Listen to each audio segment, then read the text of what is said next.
Find a comfortable place to settle in, perhaps under a warm blanket or by a window where the light is dim. The world outside can be loud, but here, we let the shadows tell their stories at a slower pace. Whether you are closing your eyes for the night, focusing on your work, or simply passing the time, you are in good company. We will wander through the strange, the unexplained, and the quiet corners of the unknown together. You are listening to Ambient Whispers. If these stories brought you comfort, please leave a like. We invite you to comment and tell us where this whisper was heard tonight. Please subscribe and let these stories be the embers that light your soul. The Case of Doctor Herbert Hopkins. Chapter 1. The Telephone Call. The evening of September 11th, 1976, began with the kind of stillness that only exists in the late Maine summer. The air in the town of Orchard Beach was beginning to cool, a gentle transition from the humid weight of August to the crisp promise of September. Dr. Herbert Hopkins sat in the comfort of his study, surrounded by the familiar scent of old paper, worn leather, and the faint, lingering aroma of the pipe tobacco he occasionally enjoyed. The house was quiet. His wife and children were out for the evening, leaving the doctor with the rare luxury of solitude. This was a man of science, a respected family physician with a logical mind and a steady hand. He had spent decades treating the physical ailments of his community, but recently, his interests had drifted toward the fringes of the known world. He had been consulting on a local case involving an alleged unidentified flying object, applying his medical expertise to understand the psychological or physiological effects such an experience might have on a witness. The room was lit by a single desk lamp, casting long, soft shadows against the rows of medical journals and historical texts. Outside, the crickets were beginning their nightly chorus, a rhythmic, pulsing sound that usually acted as a lullaby for the sleepy coastal town. But that rhythm was interrupted by the sharp, mechanical ring of the telephone. Herbert leaned forward, his chair creaking softly. He reached for the receiver, expecting perhaps a patient with a late-night concern or a colleague checking in. The voice on the other end was unlike any he had heard before. It was flat, monotone, and lacked the natural cadence of a human being. It did not rise or fall with emotion. It did not have an accent. It was simply a voice, existing as a stream of perfectly articulated words. The caller identified himself as a representative of a New Jersey UFO research organization. He asked if the doctor was alone and if he would be willing to discuss his recent findings regarding the UFO case. Herbert, always a man of polite curiosity, agreed. He assumed the man was calling from a distance, perhaps from a brightly lit office in a different state. Then the caller said something that made the hair on the back of the doctor's neck stand up. He said he was coming up the back stairs right now. Herbert felt a flicker of confusion, then a cold wave of realization. He had not heard a car pull into the driveway. He had not heard the heavy thud of a door or the crunch of gravel. His house sat back from the road and the approach was long. Yet before he could even form a question in his mind, there was a knock at the door. It was not a loud knock. It was 3 distinct measured taps. Herbert stood up, his heart beating a little faster against his ribs. He walked through the quiet house, the floorboards offering their familiar, grounding squeaks under his slippers. He reached the door and turned the handle. Standing there in the dim light of the porch was a man who looked as though he had been pressed out of a mold. He wore a black suit, perfectly tailored, without a single wrinkle or speck of dust. His shirt was a blinding, sterile white, and his tie was a stark, midnight black. He wore a black hat, a fedora that shaded his eyes, but even in the shadows, Herbert could see that something was profoundly wrong. The man was entirely hairless. He had no hair on his head, no eyebrows, and no eyelashes. His skin was not the skin of a living man. It was pale, like porcelain or wax, and it seemed to have a faint, unnatural translucence. His lips were a vivid, startling red, a color so bright and uniform that it looked like paint. Herbert stepped back, gesturing for the visitor to enter. The man walked with a strange, stiff gait, his movements precise and mechanical. He did not look around the room with curiosity. He did not comment on the decor or the weather. He simply sat down in the chair Herbert offered, his gloved hands resting perfectly still on his knees. The room suddenly felt much colder. The comforting scent of the study was replaced by something sharp and chemical, like the smell of a dry cleaning shop or a sterile hospital wing. The visitor did not blink. He sat in the soft light of the lamp, his waxen face frozen in a neutral expression. Herbert sat across from him, feeling a sense of profound displacement. He was a doctor, trained to observe the human body, but every instinct he possessed told him that the figure sitting in his study was not a man at all. It was an imitation of a man, a carefully constructed facade designed to navigate a world it did not belong to. The visitor spoke again, that same monotone voice filling the small room. He did not ask questions so much as he issued statements. He spoke of the UFO case, and as he did, he reached into his pocket. He pulled out a coin, a common copper penny, and held it in the center of his palm. Herbert leaned in, his scientific curiosity momentarily overriding his fear. He watched as the man's hand remained perfectly still. The visitor told him to watch the coin. In the quiet of the study, under the warm glow of the lamp, the copper penny began to change. It did not melt or shrink. It simply began to lose its definition. The edges became blurred, the image of Abraham Lincoln softened and ran like liquid, and then slowly the coin began to turn gray. It became a dull, leaden color, and then it became transparent. A few seconds later, the coin was gone. The man's palm was empty. There was no trickery. There was no sleight of hand. The object had simply ceased to exist in the physical space of the room.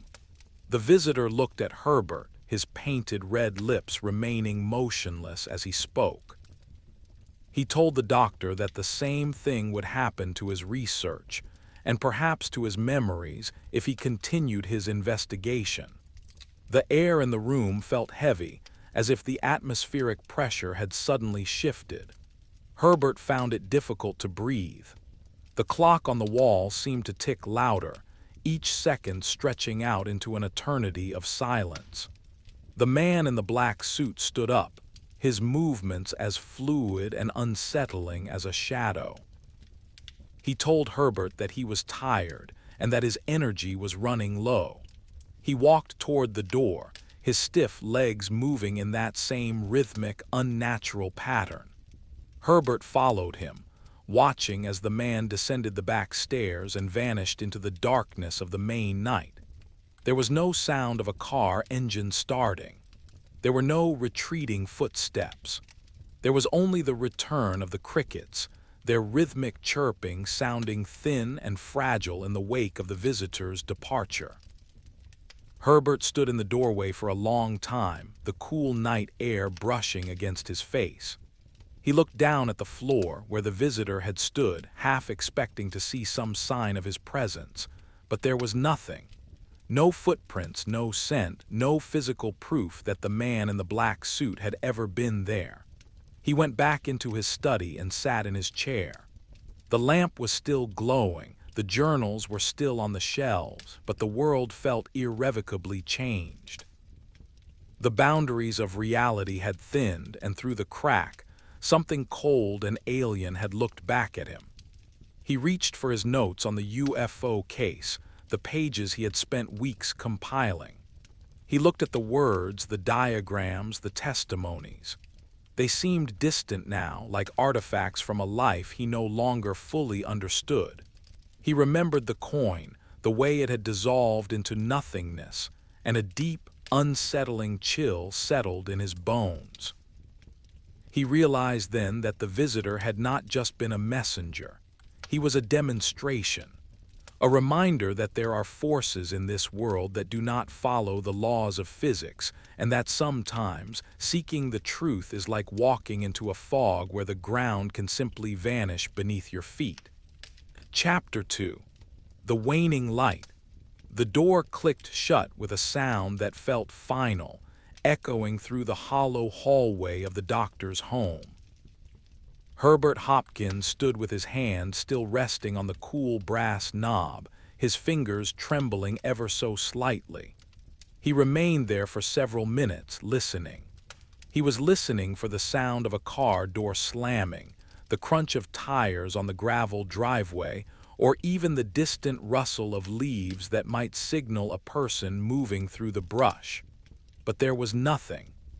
The silence of Orchard Beach had returned, thick and suffocating. It was a silence that felt heavy, like a woolen blanket draped over the house. He eventually turned away from the door and walked back toward his study. His legs felt heavy, as if he were wading through water.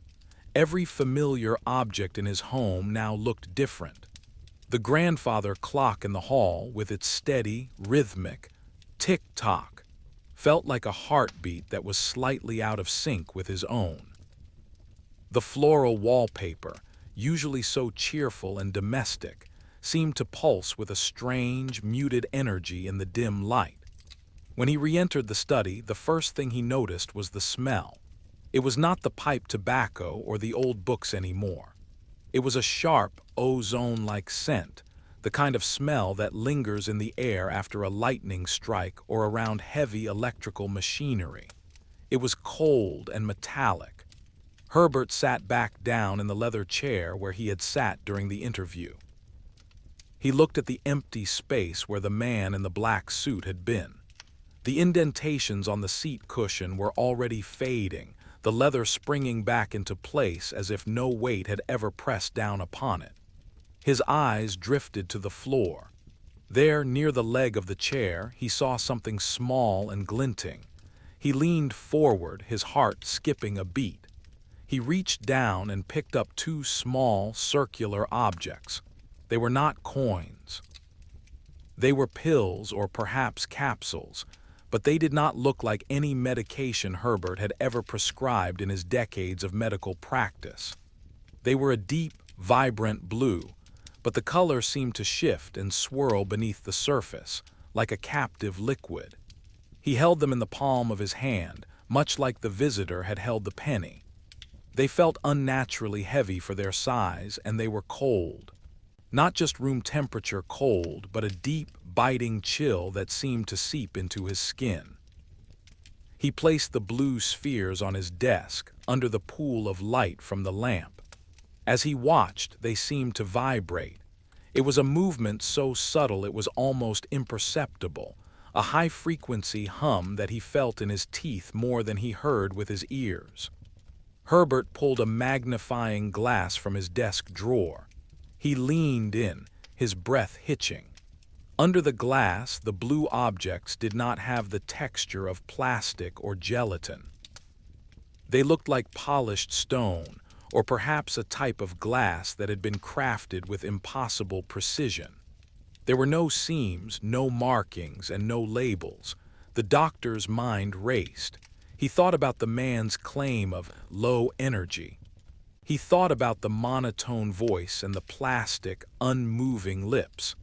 As a man of medicine, he began to wonder if he had witnessed a biological entity at all.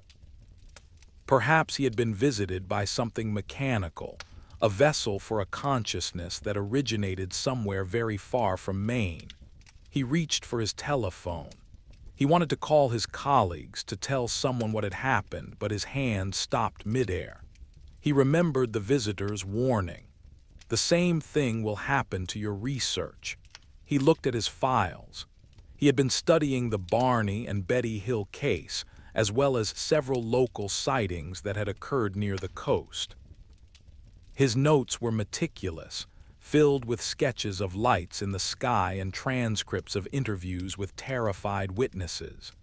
Now those papers felt dangerous. They felt like a weight around his neck. He felt a sudden, overwhelming urge to clean.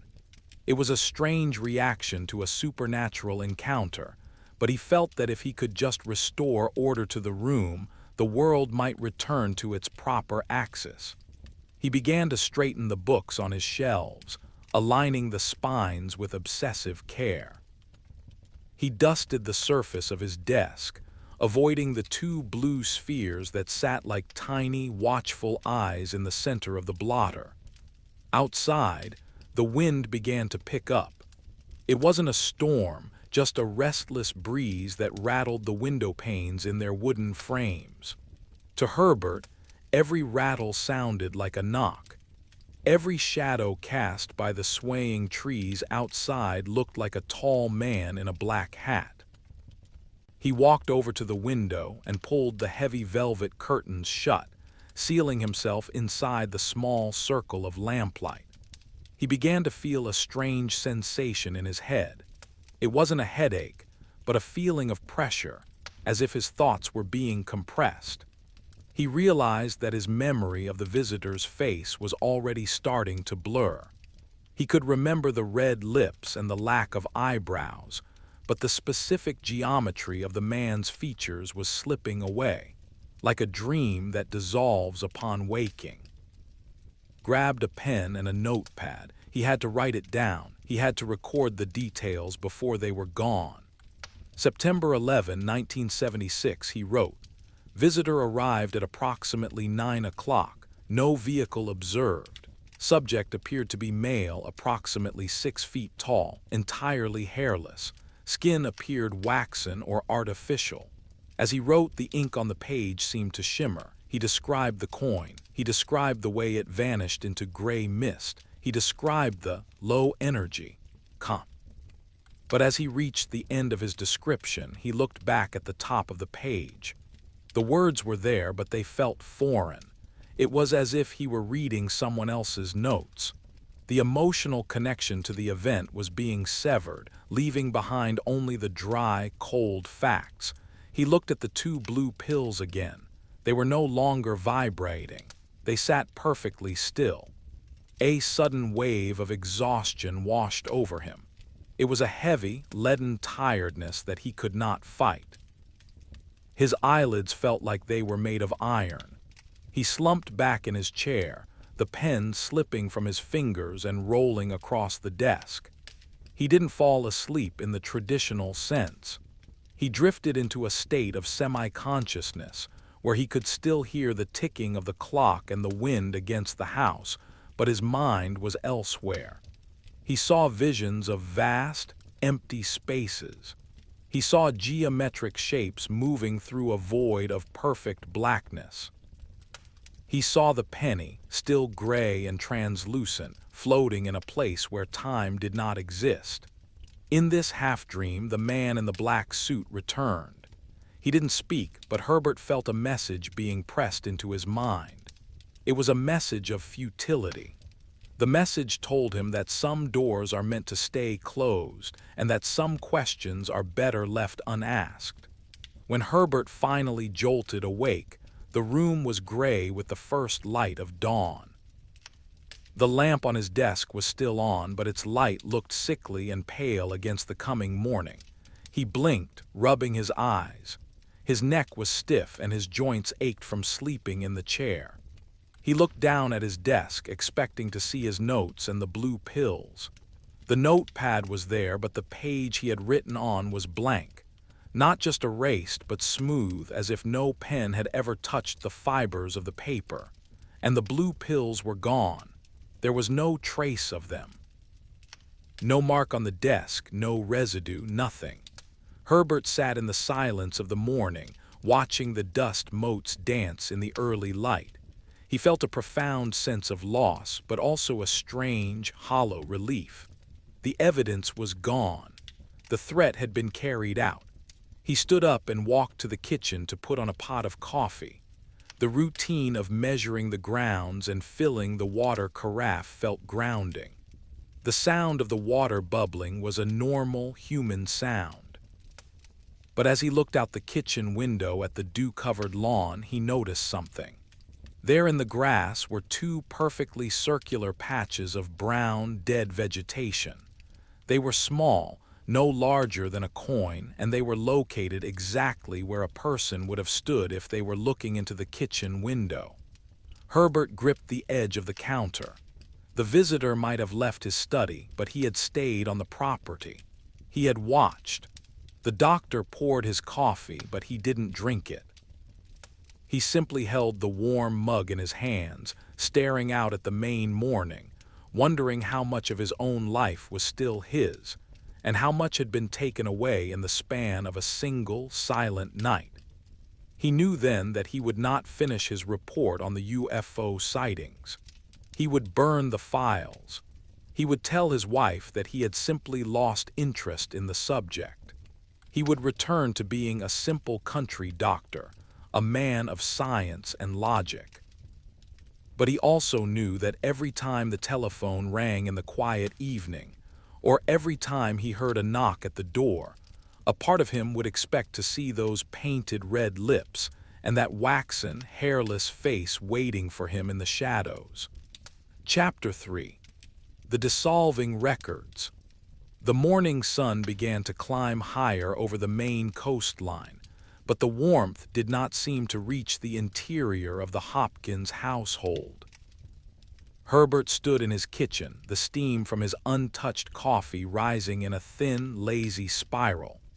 The kitchen was a place of comfort, filled with the scent of toasted bread and the familiar clutter of a lived-in home, yet today every object felt like a stranger. He kept returning to the window, his eyes drawn to those two small, scorched circles in the grass. They were too perfect, too deliberate, like a signature left at the bottom of a dark contract.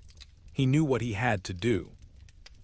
The visitor's voice, that flat, mechanical drone, echoed in the chambers of his mind. The same thing will happen to your research. Herbert returned to his study. The room felt smaller now, the walls closing in with the weight of the secrets they held. He looked at the filing cabinet in the corner, a heavy olive-green metal beast that contained months of work. Inside were tapes, photographs, and hundreds of pages of handwritten notes regarding the incident he had been investigating. He had been so proud of his analytical approach, believing that he could apply the scientific method to the impossible. Now that pride felt like a death sentence. He opened the top drawer. The metal slide screeched, a sound that made him flinch.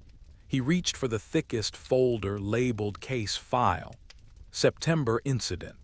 As he pulled it out, a strange sensation washed over his hands. It was a tingling, pins and needles feeling, as if the paper itself were carrying a low-grade electrical charge. He laid the folder on his desk and opened it. The first page was a sketch he had made of a witness's description. It was a drawing of a craft, a sleek disc-shaped object with a ring of lights. But as Herbert watched, the ink began to move. It didn't smear as if it were wet. Instead, it seemed to vibrate and then pull apart, the black lines breaking into tiny, microscopic dots. Within seconds, the image had softened into a gray smudge, and then with a faint, dry hiss, the smudge vanished. The paper was white, blank, untouched. Panic, cold and sharp, flared in Herbert's chest. He flipped through the rest of the folder. Page after page was undergoing the same transformation. The names of witnesses, the coordinates of sightings, the meticulous medical observations he had recorded, all of it was being erased by an invisible hand. He reached for his cassette recorder, the one he used to dictate his findings. He pressed the play button, expecting to hear his own voice. Instead, the small speakers emitted a sound that made his blood run cold. It was not static. It was a rhythmic, pulsing tone, a sound like a heavy machine breathing. Whir thump, whir thump. Then the tape began to speed up. The reels spun faster and faster, a blurring circles of brown plastic. The plastic casing of the recorder grew hot, the smell of burning electronics filling the room. Herbert tried to press the stop button, but it was jammed.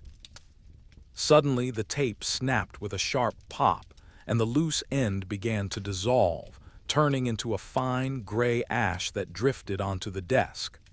Herbert backed away, his chair hitting the bookshelf behind him. He wasn't just losing his research. He was watching a systematic deletion of his reality. He thought of the blue pills that had vanished. He thought of the blank notepad from earlier that morning.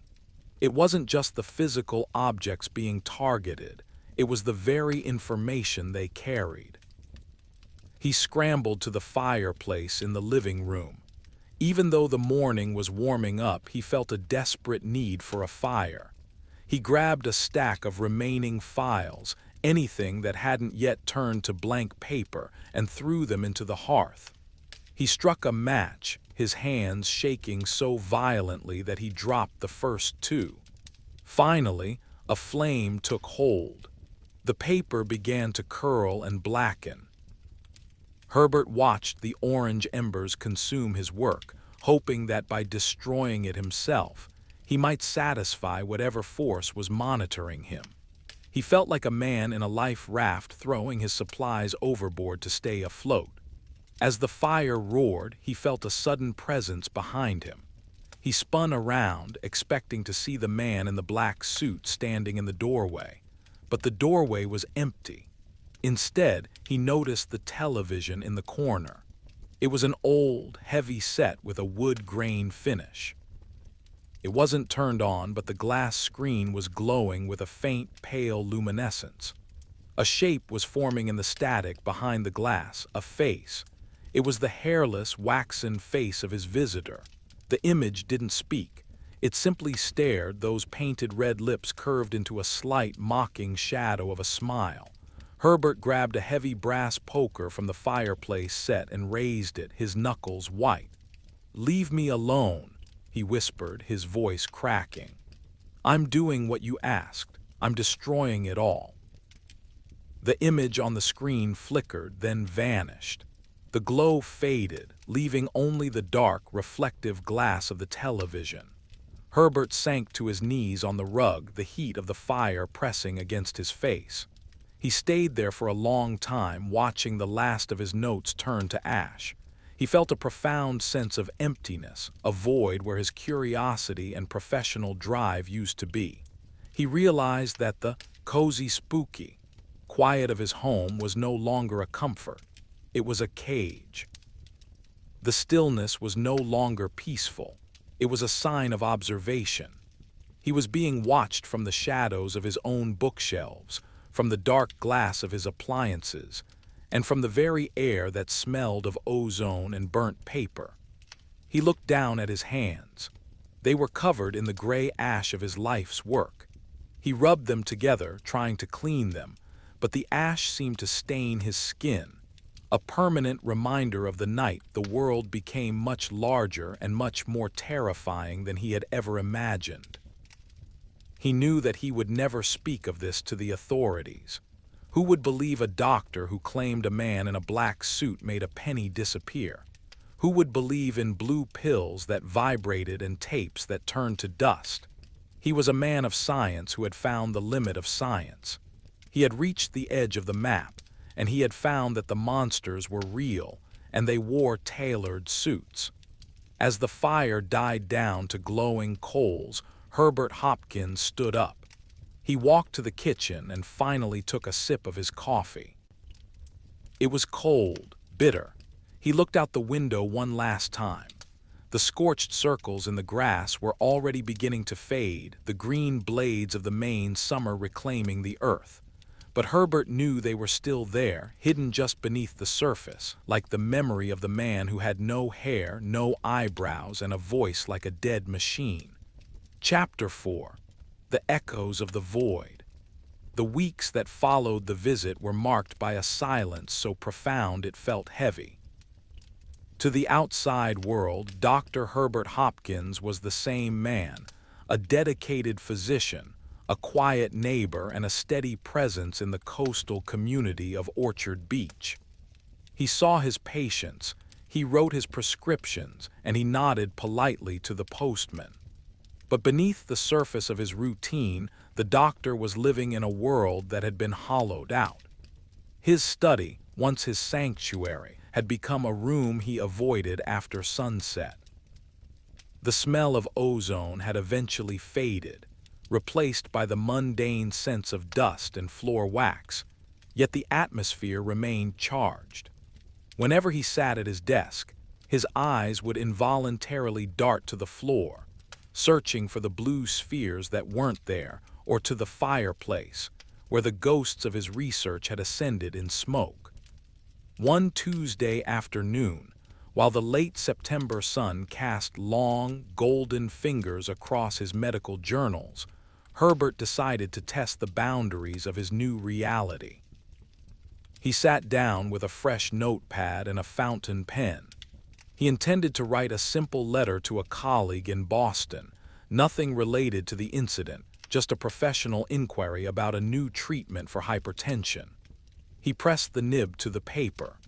The ink flowed smoothly, forming the elegant, looped script he had practiced for decades. "Dear Thomas," he began, "I hope this finds you well."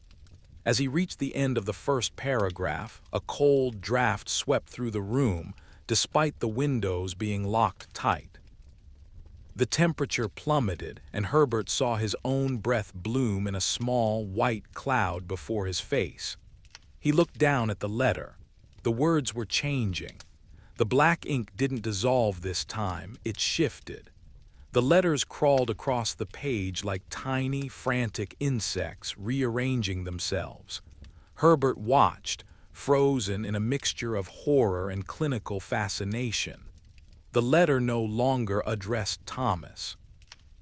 Instead, the page now held a single, repeating sentence that filled the entire sheet from margin to margin. "It is sufficient to forget." Herbert dropped the pen. It clattered onto the hardwood floor, the sound echoing like a gunshot in the quiet house. He didn't scream. He didn't move. He simply stared at the paper until the ink began to fade, sinking into the fibers until the page was once again a pristine, mocking white. He realized then that the surveillance was not physical. There were no microphones hidden in the lamps, no cameras behind the mirrors. The men in black, or whatever force they represented, had laid a claim to his very perception. They were not just watching his actions, they were editing his life in real time. He walked to the window and looked out at the street. A black car was parked 3 houses down. It was a model he didn't recognize, sleek, rounded, and devoid of chrome, looking more like a smoothed river stone than a vehicle from 1976. There was no one in the driver's seat, yet the exhaust pipe emitted a thin, translucent vapor that didn't rise but rather pooled on the asphalt like liquid. Herbert closed the curtains. He went to the kitchen and began to prepare dinner, his movements robotic. He chopped carrots with a rhythmic thump, thump, thump that reminded him of the sound on the cassette tape. He realized he was hummed a tune he didn't know, a low, discordant melody that felt like it was being fed into his mind from a distant frequency. He stopped. He put the knife down. "I understand," he said aloud to the empty kitchen. His voice sounded thin and brittle. "I will not speak. I will not remember." As if in response, the humming in his head ceased. The house felt suddenly warmer. The heavy, oppressive pressure in his ears vanished, replaced by the comforting, domestic sounds of the refrigerator's hum and the distant roar of the Atlantic surf. That night, for For the first time since the visit, Herbert slept deeply. But his dreams were not his own. He dreamed of a vast laboratory where rows of men in black suits sat at consoles, their waxen hands moving over glowing panels. He saw thousands of coins, all turning gray and vanishing simultaneously. He saw a map of Maine, and on it, a tiny, glowing dot representing his own home. He saw a hand reach down and dim the light of that dot, turning it from a vibrant gold to a dull, manageable flickering. When he woke the next morning, the doctor felt a strange sense of peace, the peace of the defeated. He went to his study and took all his remaining books on the paranormal, the unexplained, and the occult. He didn't burn them. He didn't hide them. He walked out to the curb and placed them in the trash bin. As he turned back toward his house, he saw the black car 3 houses down. The engine, if it had an engine, gave a soft, musical chime. It began to move, gliding silently away from the curb. It didn't turn at the corner, it simply seemed to stretch, becoming long and thin until it vanished into the morning mist. Herbert Hopkins walked up his front steps and went inside. He spent the rest of the morning organizing his spice rack. He found a quiet satisfaction in the alphabetized labels. Basil, cinnamon, dill, oregano, these were things he could touch. These were things that didn't turn to ash or mist. He was safe now, he told himself. He was no longer a seeker of truth. He was a man who lived in a house by the sea, a man who followed the rules of the world he was allowed to see. The ambient whispers of the unknown had been silenced, replaced by the steady, rhythmic breathing of a life reclaimed by the ordinary. He sat in his chair by the window, a cup of tea in his hand. The tea was warm, the sun was bright, the world was small, and for Dr. Herbert Hopkins that was finally enough. Chapter 5. The Softening of Memory. The months turned into years, and the sharp, jagged edges of that September night in 1976 began to wear smooth, like a stone tumbled in the cold Atlantic surf. For Dr. Herbert Hopkins, the world had returned to a state of quiet predictability. The seasons in Maine followed their ancient, rhythmic cycle.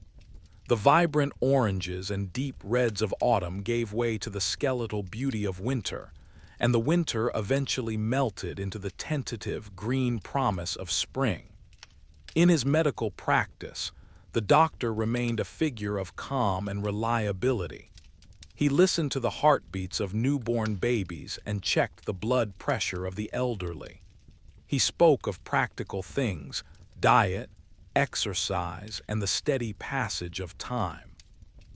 He never again mentioned the unidentified flying objects, the strange lights over the coast, or the man with the painted red lips. To his colleagues, it seemed as though a brief, eccentric hobby had simply run its course, replaced by a renewed focus on his clinical work. But in the quiet moments, when the house was draped in the soft velvet of evening, the doctor would sometimes find himself staring at the back stairs. He would look at the spot where the visitor had stood, and for a fleeting second he would feel a ghost of that cold, metallic ozone scent. One evening in the early 1980s, Herbert sat on his porch, watching the fireflies dance in the tall grass. The air was thick with the scent of blooming lilac and damp earth.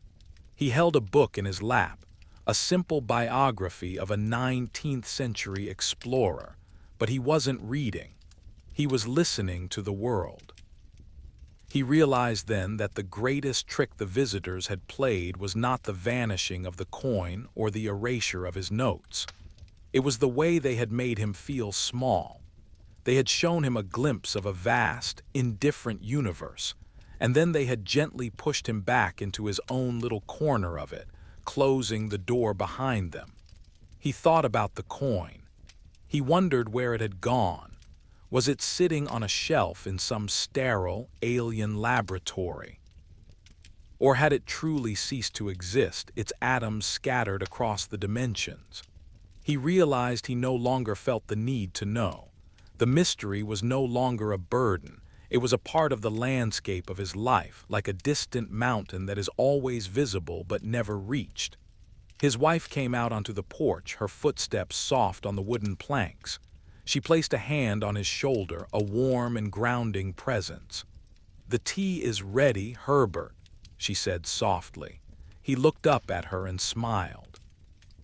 It was a genuine smile, one that reached his eyes. "Thank you, my dear. I'll be in just a moment." He watched her go back inside, the yellow light from the kitchen spilling out onto the porch before the door clicked shut. He looked back at the lawn. The scorched circles where the visitor had stood were long gone, covered by thick, healthy clover. There was no physical proof left of that night.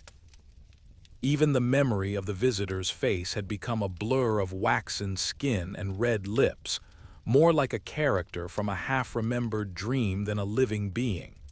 He stood up, his joints giving a soft, familiar protest. He walked to the edge of the porch and looked up at the sky. The stars were out, millions of tiny, flickering points of light scattered across the blackness. In the past, he would have looked at them with a sense of interrogation, searching for a sign or a movement. Now he simply looked at them with wonder. The universe was large and he was small. There were things in the shadows that he would never understand, and there were voices in the wind that he would never be able to translate. And that was okay. He turned and walked toward the door, leaving the mysteries of the night to the crickets and the stars. He entered the warmth of his home, where the kettle was whistling a cheerful, domestic tune. He closed the door, and this time the click of the lock didn't feel like a cage. It felt like a homecoming. The story of the doctor and the man in the black suit would eventually become a whisper in the annals of the unknown, a tale told by those who seek the strange. But for Herbert Hopkins, it was simply a chapter in a very long, very human book. He sat down at the kitchen table, took a sip of his warm tea, and felt the steady, calming beat of his own heart. The world was quiet. The world was safe.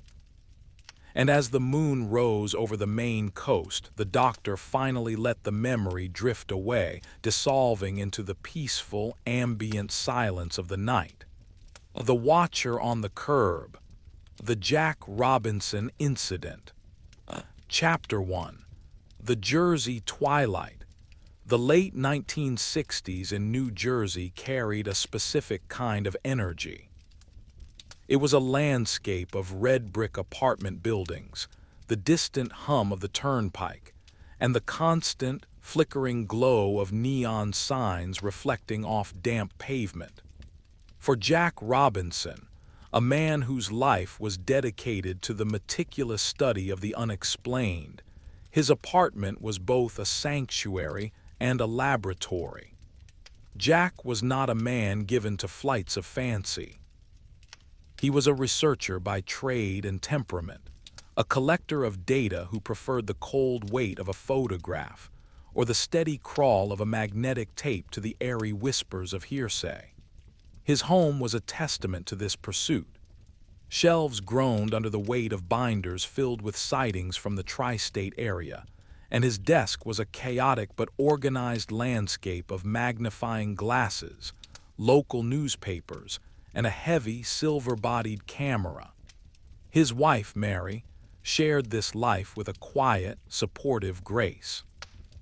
She was the one who kept the coffee pot full and the curtains clean, providing a tether to the mundane world while Jack drifted into the deep waters of the unknown. Their apartment felt lived in and warm, filled with the scent of simmering soup and the soft, rhythmic clatter of Jack's typewriter. It was an evening in late 1968 when the atmosphere of their home began to shift. The sun was dipping below the skyline, casting long, bruised shadows across the street below. Jack had been working on a series of reports regarding strange lights seen over the industrial marshes of North Jersey. He stood up to stretch his back, walking over to the window to pull the blinds. That was the first time he saw him. Across the street, standing perfectly still on the corner near a weathered green lamppost, was a man. He was tall, dressed in a black suit that seemed to absorb the fading sunlight rather than reflect it. He wore a dark hat, the brim pulled low, and a long black overcoat that hung straight down, undisturbed by the evening breeze that was rustling the nearby trash cans. Initially, Jack thought nothing of it. It was a city after all. People waited for buses, people lingered on corners. He closed the blinds and returned to his desk. But an hour later, when he went to the kitchen for a glass of water, he took another look. The man was still there. He hadn't moved an inch. He wasn't checking a watch. He wasn't looking at the traffic. He was standing with his feet planted firmly on the concrete, his face tilted slightly upward, staring directly at the windows of the Robinson apartment. Jack felt a strange prickle of awareness. It wasn't fear, not yet, but a clinical recognition of something anomalous. He called Mary over. She looked out through the slats of the blinds, her hand resting on Jack's shoulder. "He looks like he's waiting for someone," she whispered. "He's been there for over an hour, Mary," Jack replied, his voice low. "He hasn't shifted his weight once. Look at his hands." Mary squinted. The man's hands were encased in dark gloves held stiffly at his sides. Even from the second story, there was something off about the proportions of the figure. He looked too symmetrical, too composed, like a mannequin that had been placed there as a prank. The evening wore on. Jack tried to return to his work, but the knowledge of the figure outside acted like a low-frequency hum in the back of his mind. Every few minutes, he would find himself gravitating back to the window. The streetlights hummed to life, casting a sickly yellow glow over the pavement. In this new light, the man in black looked even more out of place. His suit was so dark it appeared like a hole in the world, a silhouette cut out of the very fabric of the New Jersey night. Around midnight, Jack decided to head down to the street. He told Mary to stay by the window and watch. He grabbed his coat and descended the stairs, his footsteps echoing in the narrow, wood-paneled hallway of the apartment building. He stepped out onto the sidewalk, the cool city air hitting his face. He turned toward the corner where the man had been standing. The sidewalk was empty. There was no one there. The green lamppost stood alone, its light flickering slightly as a moth circled the glass housing. Jack walked to the exact spot where the man had been. He looked down at the concrete, searching for a discarded cigarette butt, a footprint in the city grime, or any sign of a human presence. The ground was clean, not just city clean, but unnaturally so. There wasn't a speck of dust or a stray leaf on that section of the sidewalk. Jack looked up at his apartment window.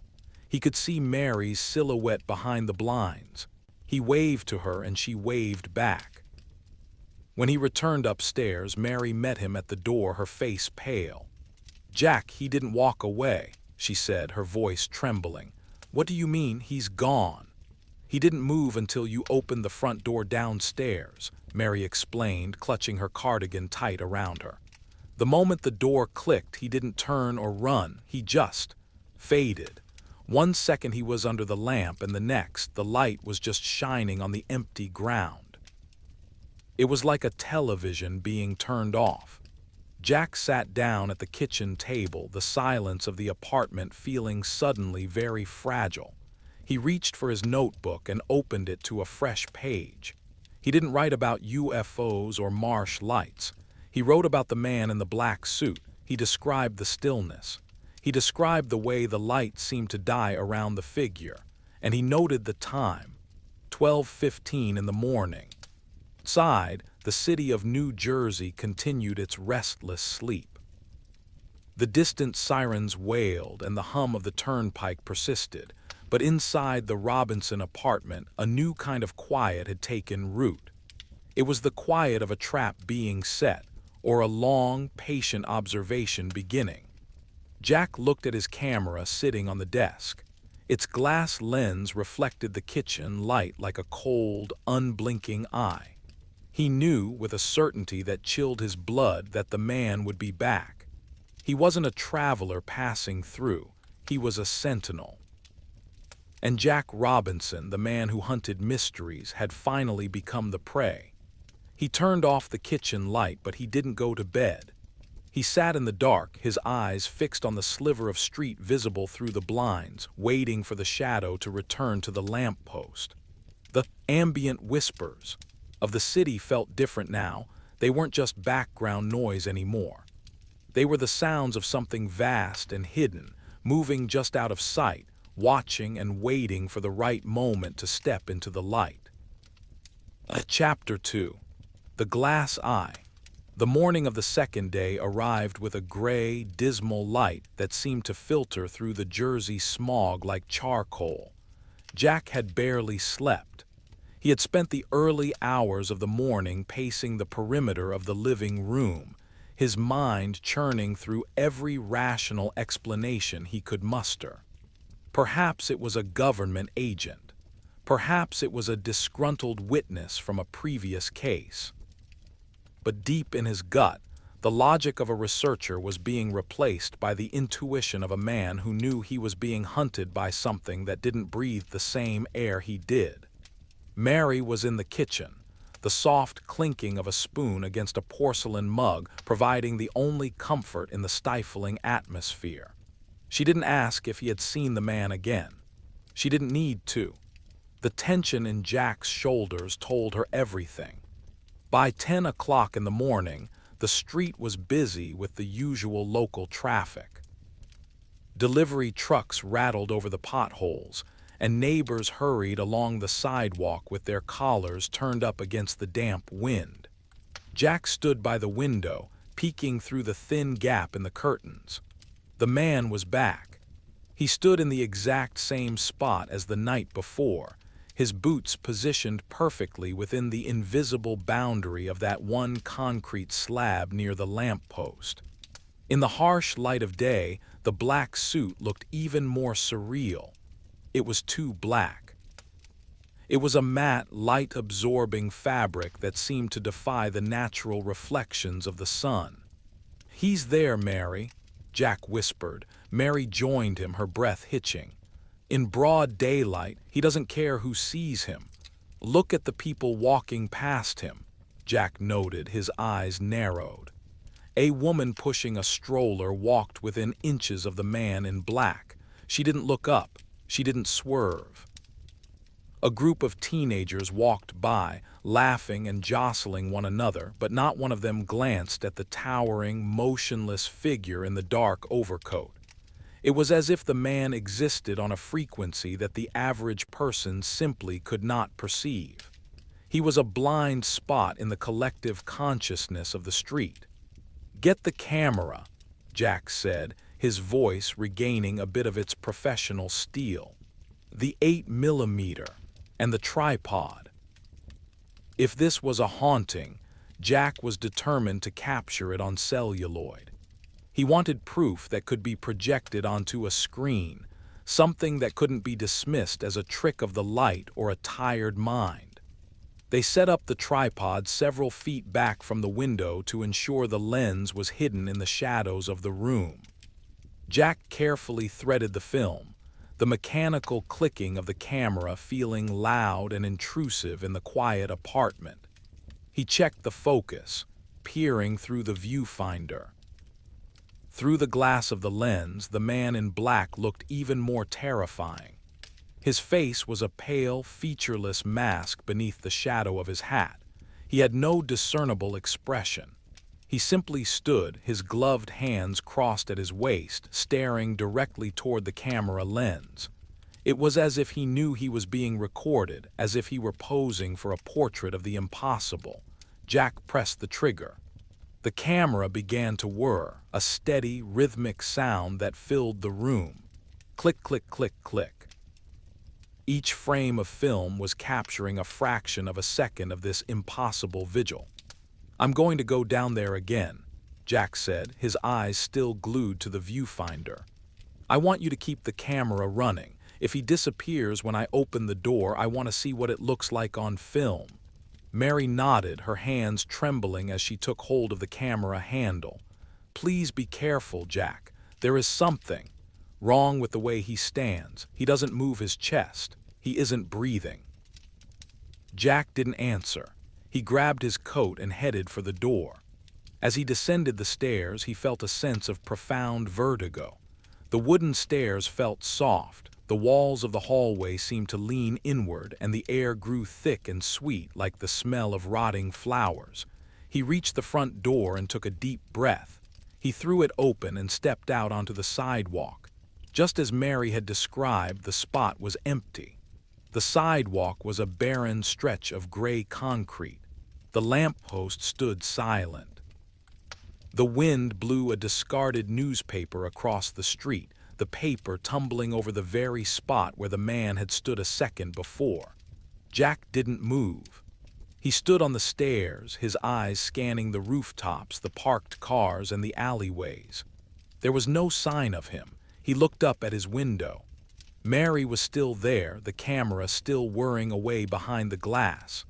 When he returned to the apartment, Mary was sitting on the floor by the tripod, the camera finally silent. He looked up at him, her eyes wide with a mixture of awe and terror. "He didn't fade this time, Jack," she whispered. "What did he do?" "He stepped into the lamppost," she said, her voice barely audible. "He didn't go behind it, he just walked into it, like it was a door, and then he was gone." Jack felt a cold sweat break out across his forehead. He looked at the camera. Inside that small metal box was the footage that would either change the world or destroy his sanity. "We need to get this developed," Jack said. "Immediately." He knew a small laboratory in the city that handled private orders, a place where the owner didn't ask questions about the strange things Jack often brought in. He packed the film canister into his bag, feeling its weight like a leaden heart. The rest of the afternoon was a blur of nervous energy. Jack and Mary stayed away from the window, but they could feel the presence outside. It was a pressure against the glass, a weight against the door. The apartment, once their cozy sanctuary, now felt like a glass box being peered into by a giant. As the sun began to set, casting a deep, bloody crimson over the New Jersey skyline, the telephone rang. Jack picked it up. He expected the monotone voice of a man in black, or perhaps the static of a distant world. Instead, there was only silence. But it was a heavy silence, a silence that felt like someone breathing right into his ear, even though no breath was heard. Then a soft, mechanical click, followed by a sound like a penny being dropped onto a glass table. Clink. The line went dead. Jack looked at Mary. She was standing by the window, her hand on the curtain, ready to pull it back. "Don't," Jack said. "Don't look." But it was too late. Mary had already peeked. She turned back to him, her face completely drained of color. "Jack," she whispered. "There are 3 of them now. The cozy spooky." Atmosphere of the apartment had curdled into something far more predatory. The shadows in the corners of the room seemed to lengthen, stretching toward them like reaching fingers. The hum of the city outside felt like a fading memory, replaced by the silent, oppressive weight of the watchers on the curb. Jack gripped his bag of film. He realized that they weren't just being watched, they were being surrounded. And the film in his hand was no longer just research. It was a beacon, drawing the darkness closer with every passing hour. Chapter 3. The Shadow in the City. The morning of the 3rd day did not bring the sun. Instead, a thick, rolling fog had drifted in from the Atlantic, swallowing the jagged skyline of the Jersey coast and turning the streets into a labyrinth of muted grays and damp shadows. Inside the apartment, the air felt thin. Jack Robinson sat at the small kitchen table, his coat already on, the bag containing the 8mm film clutched tightly in his lap. He didn't need to look out the window to know they were still there. He could feel them. It was a sensation like a static charge building up in the room, making the fine hairs on his arms stand on end. "I have to go now, Mary," Jack said, his voice a low rasp. "The lab opens at 9. If I can get this developed by noon, we'll have the proof we need. We can take it to the papers. We can show people that this isn't just a story." Mary was standing by the stove, her hands wrapped around a mug of tea that had long since gone cold. She looked older than she had 48 hours ago. The lines around her eyes were deeper, and her movements were hesitant, as if she were afraid that moving too quickly might shatter the fragile silence of the room. "What if they follow you?" she asked. Jack looked at the door. "They're already here, Mary. They've been following us since I opened that first file on the marsh lights. At least out there, I'm in the open. There are witnesses, there are people." He didn't entirely believe his own words. He had seen the people on the street walk past the man in black as if he were made of glass. But he had to try. He kissed Mary on the cheek, her skin felt like ice, and stepped out into the hallway. The familiar scent of the building, a mixture of floor wax and old cooking, felt strangely foreign. Every shadow in the stairwell seemed to have a depth it hadn't possessed before. He descended the stairs quickly, his boots thudding against the wood in a frantic, uneven rhythm. When he reached the front door, he paused. He adjusted his hat, took a deep breath of the misty air, and stepped out onto the sidewalk. The 3 figures were there. They stood in a perfect triangle around the lamppost. They didn't move as Jack stepped out. They didn't turn their heads. But as Jack began to walk toward the bus stop, his heart hammering against his ribs, he heard it. Step, step, step. It wasn't the sound of 3 men walking. It was the sound of one unified movement, a synchronized footfall that echoed perfectly with his own. Every time Jack's left foot hit the pavement, he heard the heavy, muffled thud of a boot behind him. He increased his pace. The city around him felt like a stage set. The cars idling at the red light looked like cardboard cutouts. The people hurrying to work were blurred shapes, their faces obscured by the fog. Jack turned a corner, his breath coming in ragged gasps. He risked a glance over his shoulder. One of them was behind him. The man in the black suit was moving with that same stiff, mechanical gait Jack had observed before. He wasn't running, yet he was maintaining the exact same distance, his black overcoat fluttering slightly in a wind that Jack couldn't feel. Jack reached the bus stop just as the heavy, orange and white city bus pulled to the curb with a screech of brakes and a hiss of air. He scrambled up the steps, fumbling with his change. He sat in the very back, his eyes fixed on the door. The man in black did not get on the bus. He stood on the sidewalk, his pale, waxen face tilted upward, watching the windows as the vehicle pulled away. Jack let out a breath he didn't know he was holding. He watched the figure shrink into the fog until he was nothing more than a black needle in a gray pincushion. The laboratory was located in a basement level of a nondescript brick building in a more industrial part of town.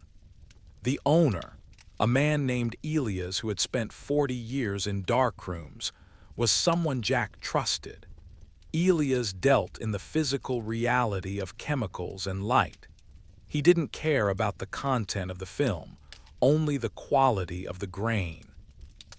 Jack practically fell through the door, the bell chiming with a tinny, cheerful sound that felt absurdly out of place. "Jack, you look like you've seen a ghost," Elias said, peering over his spectacles. The room smelled comfortably of fixer and acetic acid, a sharp, vinegary scent that for a moment cleared the ozone smell from Jack's nostrils. "I need this developed, Elias, now. I'll pay double, I'll wait here." Jack set the canister on the counter. Elias looked at the canister, then at Jack's trembling hands. He didn't ask questions. He simply nodded and took the film into the back room. The wait was an agony of minutes. Jack sat on a wooden stool, his eyes darting to the small, street-level windows. All he could see were the feet of pedestrians passing by on the sidewalk above. Brown shoes, sneakers, high heels, black boots. The black boots stopped. Jack froze. He watched the boots through the dirty glass. They were perfectly polished, reflecting the dim light of the street. They didn't move. They stood right next to the window, the hem of a black overcoat visible just above the ankle. A few minutes later, the door to the darkroom opened. Elias stepped out, but he wasn't holding the film. He looked confused, his brow furrowed. "Jack, there's something wrong with the stock." "What do you mean?" "I ran it through the first stage, but..." "Look." Elias held up a strip of the film. Jack stood up and walked over. The film wasn't black and it wasn't clear. It was a dull, leaden gray. There were no images, no street, no lamppost, no Mary at the window, but it wasn't unexposed. There was something on the film. Under the light of the lab, Jack saw what looked like microscopic, geometric patterns etched into the emulsion. They weren't shapes made by light. They looked like they had been burned into the film from the inside out. They looked like a language, a series of interlocking circles and lines that made Jack's head throb just to look at them. "The whole roll is like this," Elias whispered. "I've never seen anything like it. It's like the camera captured something the chemicals can't process." Suddenly, the lights in the lab flickered. The hum of the refrigerators and the developing machines changed pitch, rising to a high-pitched whine that set Jack's teeth on edge. The bell on the door chimed. Jack turned. Standing in the doorway, framed by the gray fog of the street, was the man in the black suit. He was taller than he had seemed from the window. His skin was the color of a dead mushroom, and his eyes, now visible for the first time, were not eyes at all. They were flat black discs that didn't reflect the room. The visitor didn't speak. He reached out a gloved hand toward the counter. "The film," a voice said. It didn't come from the man's mouth. It seemed to vibrate directly inside Jack's skull, a cold, vibrating command that felt like a physical weight. Elias backed away, his face turning a sickly shade of white. "Jack, what is this?" Jack grabbed the strip of gray film from Elias' hand. He felt a sudden, fierce protectiveness. This was his proof, even if it was unreadable. It was the mark of the intruder. "Get out!" Jack shouted, his voice cracking. The man in black took a step forward. As he did, the temperature in the room dropped 40 degrees. Jack's breath misted in the air. The chemical vats began to hiss, the liquids inside bubbling as if they were boiling, yet the bottles remained frosted with ice. The visitor raised his hand higher. The gray film in Jack's grip began to grow hot. It didn't melt. It began to turn into a fine black sand that slipped through his fingers, piling onto the floor in a perfect conical shape. In seconds, the evidence was gone. The roll of film, the geometric patterns, the proof of the watcher. It was all just a pile of dust on a basement floor. The man in black lowered his hand. The light stopped flickering. The high-pitched whine ceased. He turned without a word and walked back out into the fog, his movements as silent as a falling shadow. Jack stood in the middle of the lab, his hands empty and stained with black soot. He looked at Elias, who had slumped into a chair, gasping for air. He knew then that there was no escaping them. They didn't just watch, they controlled the very medium of memory. They had reached into his camera, into his film, and into his life, and they had deleted the parts they didn't want him to keep. "I have to get back to Mary," Jack whispered. He ran out of the shop, ignoring Elias' calls. He ran through the fog, the city feeling more like a dream with every step. He didn't look back. He didn't look at the corners. He only looked ahead, toward the red brick apartment building where his wife was waiting in the silence, watching the three shadows that were slowly, patiently drawing closer to their door. Chapter 4. The Boundaries of the Room. The return journey to the apartment was a blur of gray concrete and the heavy, rhythmic thud of Jack's own heart. The fog had not lifted. If anything, it had grown denser, pressing against the windshields of passing cars and muffling the sounds of the city until New Jersey felt like an island lost in a sea of white wool. Jack ran the last 2 blocks, his breath coming in sharp, cold plumes. He didn't look at the lamppost as he reached his building. He didn't want to see if the 3 figures were still there, or if they had multiplied. He fumbled with his keys, the metal clicking against the lock with a frantic, desperate sound. He burst through the front door and scrambled up the stairs, his boots loud against the wood. "Mary," he called out as he threw open the apartment door. The living room was bathed in a strange amber light. Mary was sitting on the sofa, her hands folded in her lap. She wasn't moving. She wasn't looking at the window. She was staring at the wall, her eyes wide and glassy. "Mary, I'm back. I'm here." Jack rushed to her side, dropping his bag on the floor. She turned her head slowly, her movements stiff. "They're in the building, Jack. I heard them in the hallway. They weren't walking. They were sliding." Jack felt a cold chill settle in the small of his back. He looked at the door. He had locked it, but the wood felt thin, almost translucent, as if it were no longer a physical barrier but a suggestion of one. "The film is gone, Mary," Jack whispered, sinking onto the sofa beside her.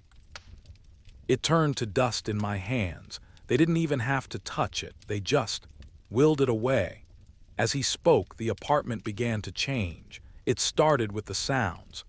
The hum of the refrigerator grew louder, a deep, resonant vibration that shook the floorboards.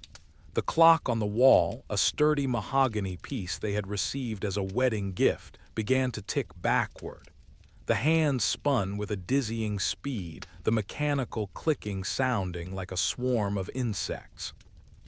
Then the smell returned, the sharp, biting scent of ozone and something sweet like scorched sugar. "Look," Mary whispered, pointing toward the kitchen. The shadow of the refrigerator was stretching. It wasn't moving with the light, it was independent of it. The dark shape crawled across the linoleum, growing longer and thinner until it reached the base of the kitchen table. It began to rise, a 3-dimensional column of darkness that slowly took the shape of a man. Jack stood up, shielding Mary. "What do you want? Why are you doing this?" The figure didn't have a face. It was a silhouette of a man in a black suit, a hole in the reality of their kitchen. It didn't speak, but the room began to fill with a low-frequency hum that made Jack's vision blur. Suddenly, the telephone on the wall began to ring. It wasn't the usual sharp, mechanical bell. It was a distorted, warbling sound like a voice trying to scream through water. Jack reached out and picked up the receiver. He didn't put it to his ear. He held it in front of him. A voice emerged from the earpiece, loud and clear, filling the room. It wasn't the monotone voice of the visitor. It was Jack's own voice. Step, step, step. The recording of his footsteps from earlier that morning played back to him. Then his own voice, recorded only moments ago. "The film is gone, Mary. It turned to dust in my hands." The visitor in the kitchen began to flicker. One moment he was a shadow, the next he was a tall, waxen-faced man with those same painted red lips. He raised a hand and pointed at the window. Jack turned. Outside, the fog had cleared in a perfect circular patch around their building. Standing on the sidewalk were not 3 but a dozen figures in black suits. They stood in a wide circle, all of them looking up at the second-story window. They weren't just watching anymore. They were waiting. They want the notes, Jack," Mary said, her voice surprisingly calm. It was the calmness of someone who had reached the end of their tether and found a strange, hollow peace there. "They want the binders, they want the tapes. They want the names of everyone you've spoken to." Jack looked at his desk where the binders sat, years of work, thousands of hours of interviews, photographs of lights over the desert, and testimonies from frightened farmers. It was his life's work. The man in the kitchen took a step forward. The floorboards didn't creak. The air around him shimmered like a heat haze. He reached out a gloved hand, and the mahogany clock on the wall suddenly shattered, the wood and glass exploding outward only to stop midair. The debris hung in the room, suspended in a frozen moment of destruction. Jack knew then that the cozy, spooky safety of his home was an illusion. The walls were not made of brick and mortar, they were made of permission. And that permission had been withdrawn.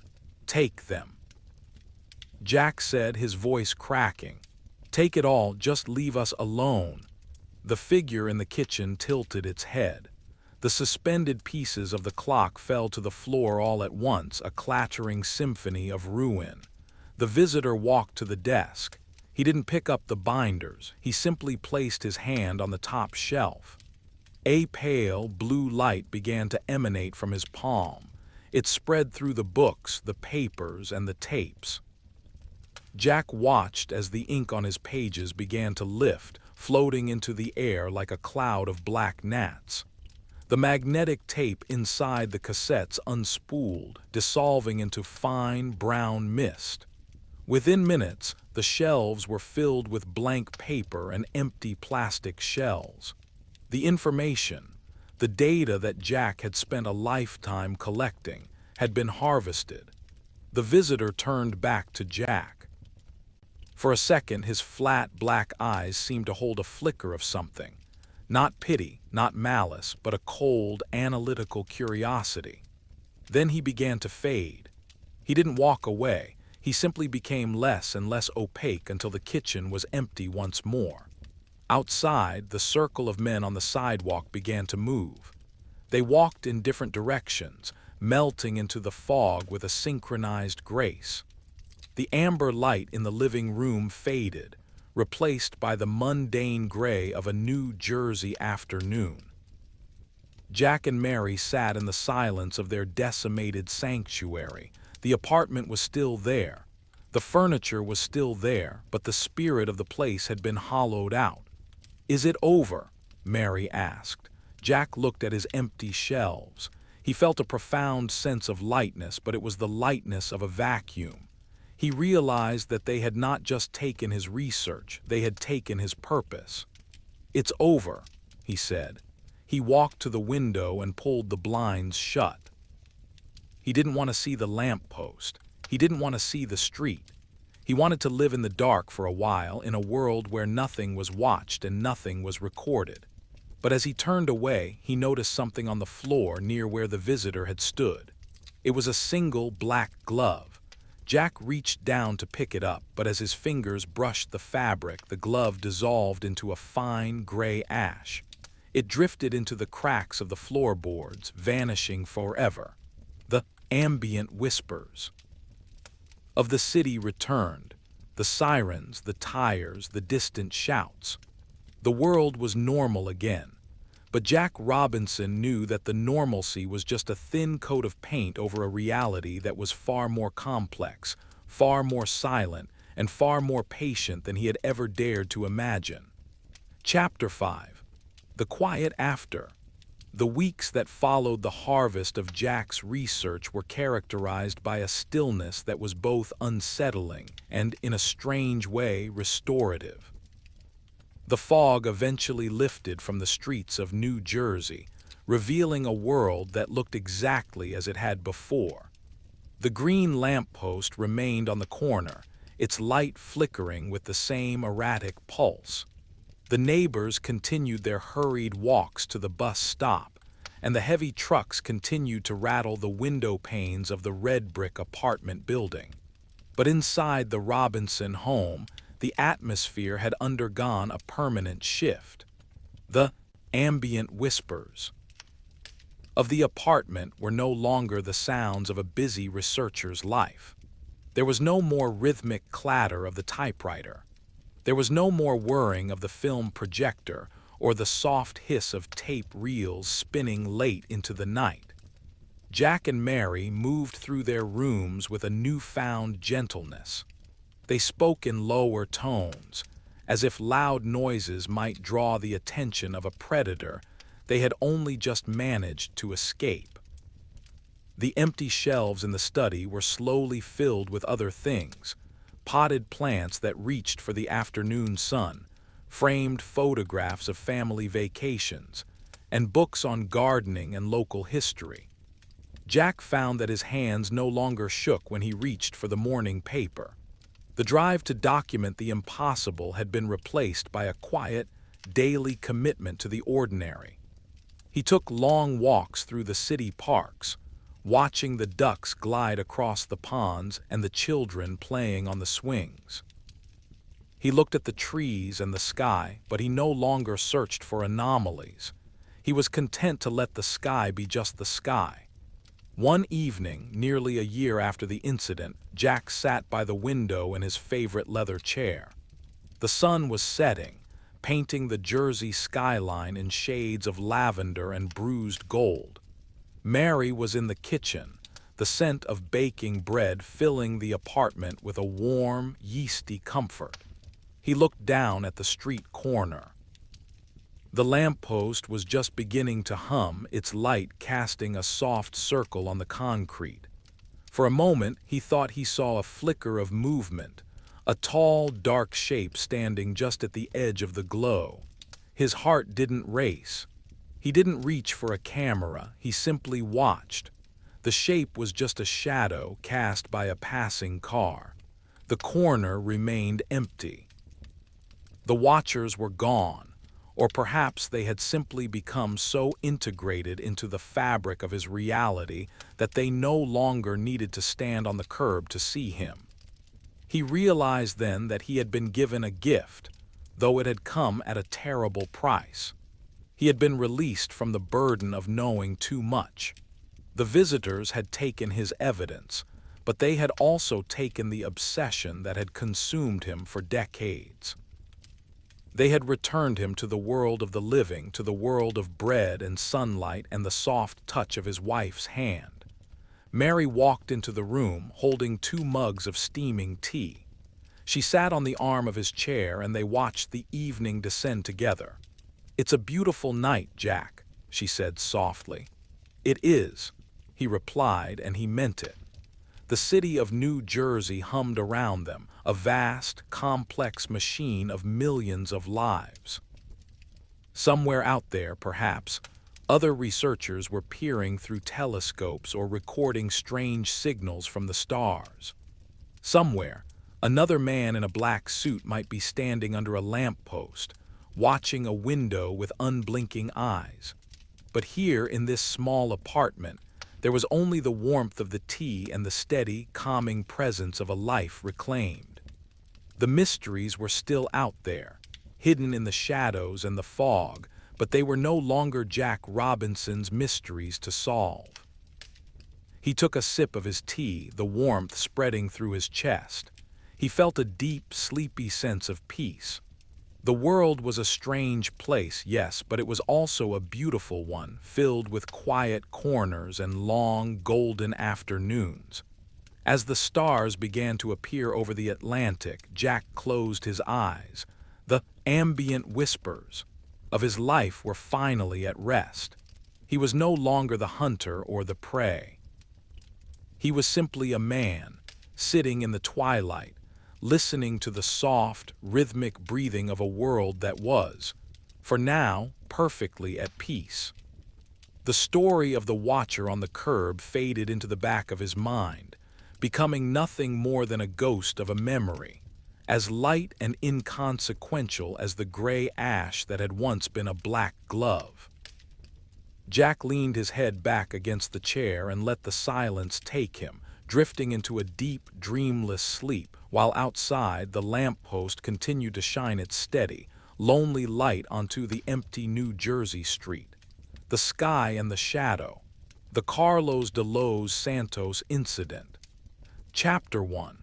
The flight over the valley. The morning of May 3, 1975 began with the kind of clarity that pilots dream of. In Mexico City, the air at that altitude can be thin and crisp, and on this particular day, the sky was a deep, unblemished cerulean. Carlos de los Santos, a young and capable pilot, felt a familiar sense of peace as he prepared for his flight. He was flying a small Piper P-824 Comanche, a reliable craft that felt more like an extension of his own body than a machine of metal and fuel. The cockpit was his sanctuary. It smelled of aviation gasoline, old leather, and the faint, metallic scent of heated electronics. Carlos loved the ritual of the pre-flight check, the rhythmic clicking of switches, the steady sweep of the needles on the gauges, and the comforting crackle of the radio. As he taxied down the runway at the Mexico City International Airport, the world below began to shrink, replaced by the vast, open geometry of the valley. He was headed toward Laredo, Texas. The flight was supposed to be a routine leg of his journey, a time to enjoy the breathtaking views of the rugged Mexican landscape. As he climbed to 10,000 feet, the sprawling metropolis of Mexico City gave way to the jagged peaks of the mountains and the rolling, dusty plains. The sun sat high and bright, reflecting off the wings of the Piper with a brilliant, silver glint. Carlos settled into the rhythm of the flight. The engine provided a steady, low-frequency hum that vibrated through the floorboards and into the soles of his boots. It was a hypnotic, comforting sound, the heartbeat of his journey. He adjusted his headset, listening to the occasional chatter of other pilots and the calm, professional directives from air traffic control. The trouble began near the area of Tequisquiatengo. It started as a flicker in the periphery of his vision. Carlos glanced to his left, expecting to see another small aircraft or perhaps a weather balloon. Instead, he saw something that defied his years of training. A small, silver, disc-shaped object was pacing him. It was no larger than a compact car, and it moved with a terrifying fluid grace. It didn't have wings. It didn't have an engine intake. It didn't even seem to be battling the wind. It simply sat there, suspended in the air, maintaining a perfect distance from his wingtip. Carlos felt a cold prickle of sweat break out across his forehead. He checked his instruments. Everything seemed normal, yet the presence of the object felt like a physical weight against the side of his plane. Before he could even reach for his radio, a second object appeared on his right side.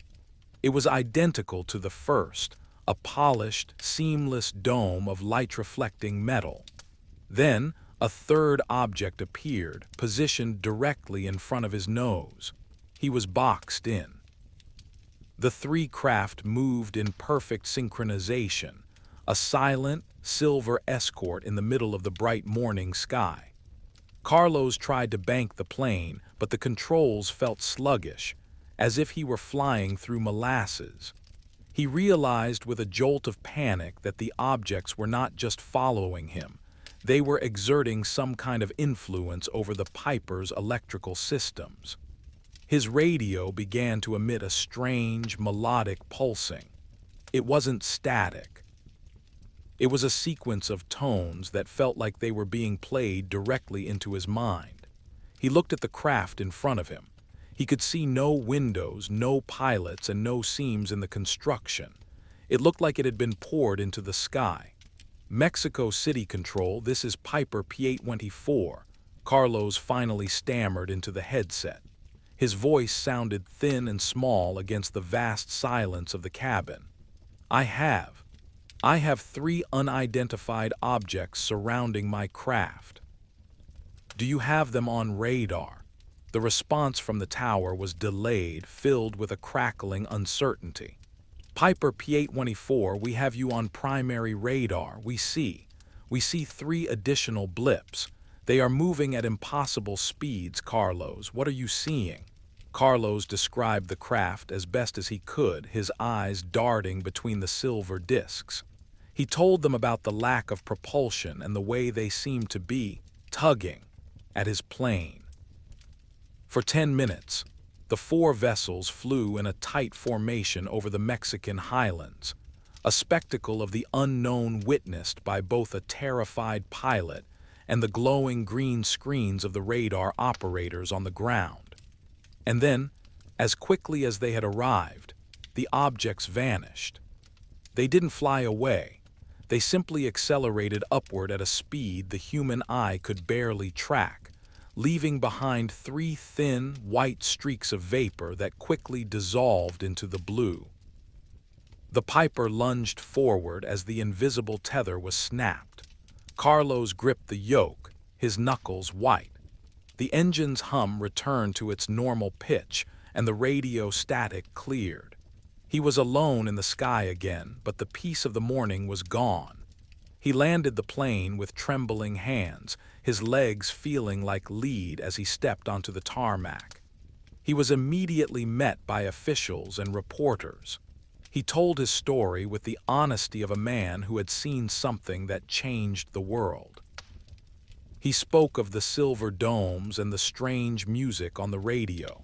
He became a national sensation overnight, the pilot who had been captured by the stars.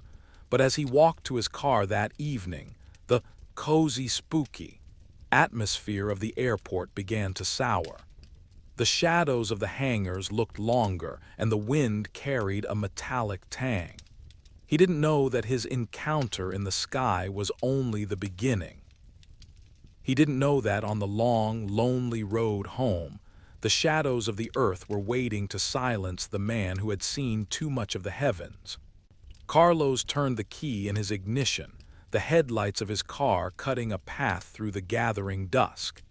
He began the drive toward the city, unaware that 2 heavy black shapes were already following him, their engines silent, their intent as cold and seamless as the craft he had seen in the clouds. Chapter 2. The pursuit on the asphalt, the road leading away from the airport, was a ribbon of gray asphalt that wound through the outskirts of Mexico City, bordered by clusters of scrub brush and the skeletal remains of half-finished construction projects. As Carlos de los Santos drove, the vibrant adrenaline of his afternoon at the terminal began to ebb, replaced by a deep, throbbing ache in his temples. The high-altitude sun had dipped below the horizon, leaving behind a sky stained with the colors of a fresh bruise, deep purples, charcoal grays, and a thin, bleeding line of orange. Inside the car, the atmosphere was thick. Carlos kept the windows rolled up, the interior smelling of stale coffee and the upholstery of a vehicle that had sat too long in the sun. He reached out to turn on the radio, seeking the comfort of a local station, perhaps some soft music to drown out the echoes of the melodic pulsing that had haunted his cockpit earlier that day. But as his fingers brushed the dial, he stopped. A flash of light reflected in his rearview mirror. It was distant at first, 2 pinpricks of brilliant, sterile white light cutting through the gloom. Carlos adjusted the mirror, squinting. Behind him, a large vehicle was approaching at a speed that felt predatory. It wasn't the erratic weaving of a hurried commuter. It was a steady, relentless gain. He pressed his foot down on the accelerator. His car responded with a mechanical groan, the engine straining to push the needle higher. The lights behind him did not fade. Instead, they seemed to multiply. A second pair of headlights appeared beside the first. Two large, heavy shapes were now flanking the road behind him, moving in perfect unison. As they drew closer, the details of the vehicles emerged from the shadows. They were long, black limousines, their paint so polished they looked like they were made of obsidian. There was no chrome on the bumpers, no license plates visible in the glare, and the windows were tinted a deep, impenetrable black. They looked like funeral coaches, but they moved with the silent, lethal grace of sharks. Carlos felt a cold knot of dread tighten in his stomach. He was on a stretch of road that was notoriously lonely at this hour. To his left was a steep embankment leading down to a dry creek bed. To his right, a wall of jagged rock. There was nowhere to pull over, nowhere to hide. The limousine on the left accelerated, pulling alongside him. Carlos looked over, hoping to see a driver, a face, or even a hand on the steering wheel. But the glass was like a mirror, reflecting only his own terrified expression and the blur of the passing landscape. The car was so close he could hear the hiss of its tires on the pavement, a sound like a long, drawn-out whisper. Then the second limousine moved. It surged forward, cutting in front of Carlos's bumper with impossible precision. He slammed on his brakes, the tires screaming against the asphalt, the smell of burning rubber filling the cabin. His car fish-tailed, the steering wheel jerking in his hands like a living thing trying to escape. He managed to bring the car to a halt, the engine stalling with a final, pathetic shudder. The two black limousines boxed him in, 1 inch from his front bumper, the other pinned against his rear. Silence descended. It was a heavy, artificial silence that seemed to dampen the sound of the wind and the distant city noise. Carlos sat frozen, his hands still gripping the wheel so hard his knuckles ached. He watched the doors of the front limousine. They didn't open immediately.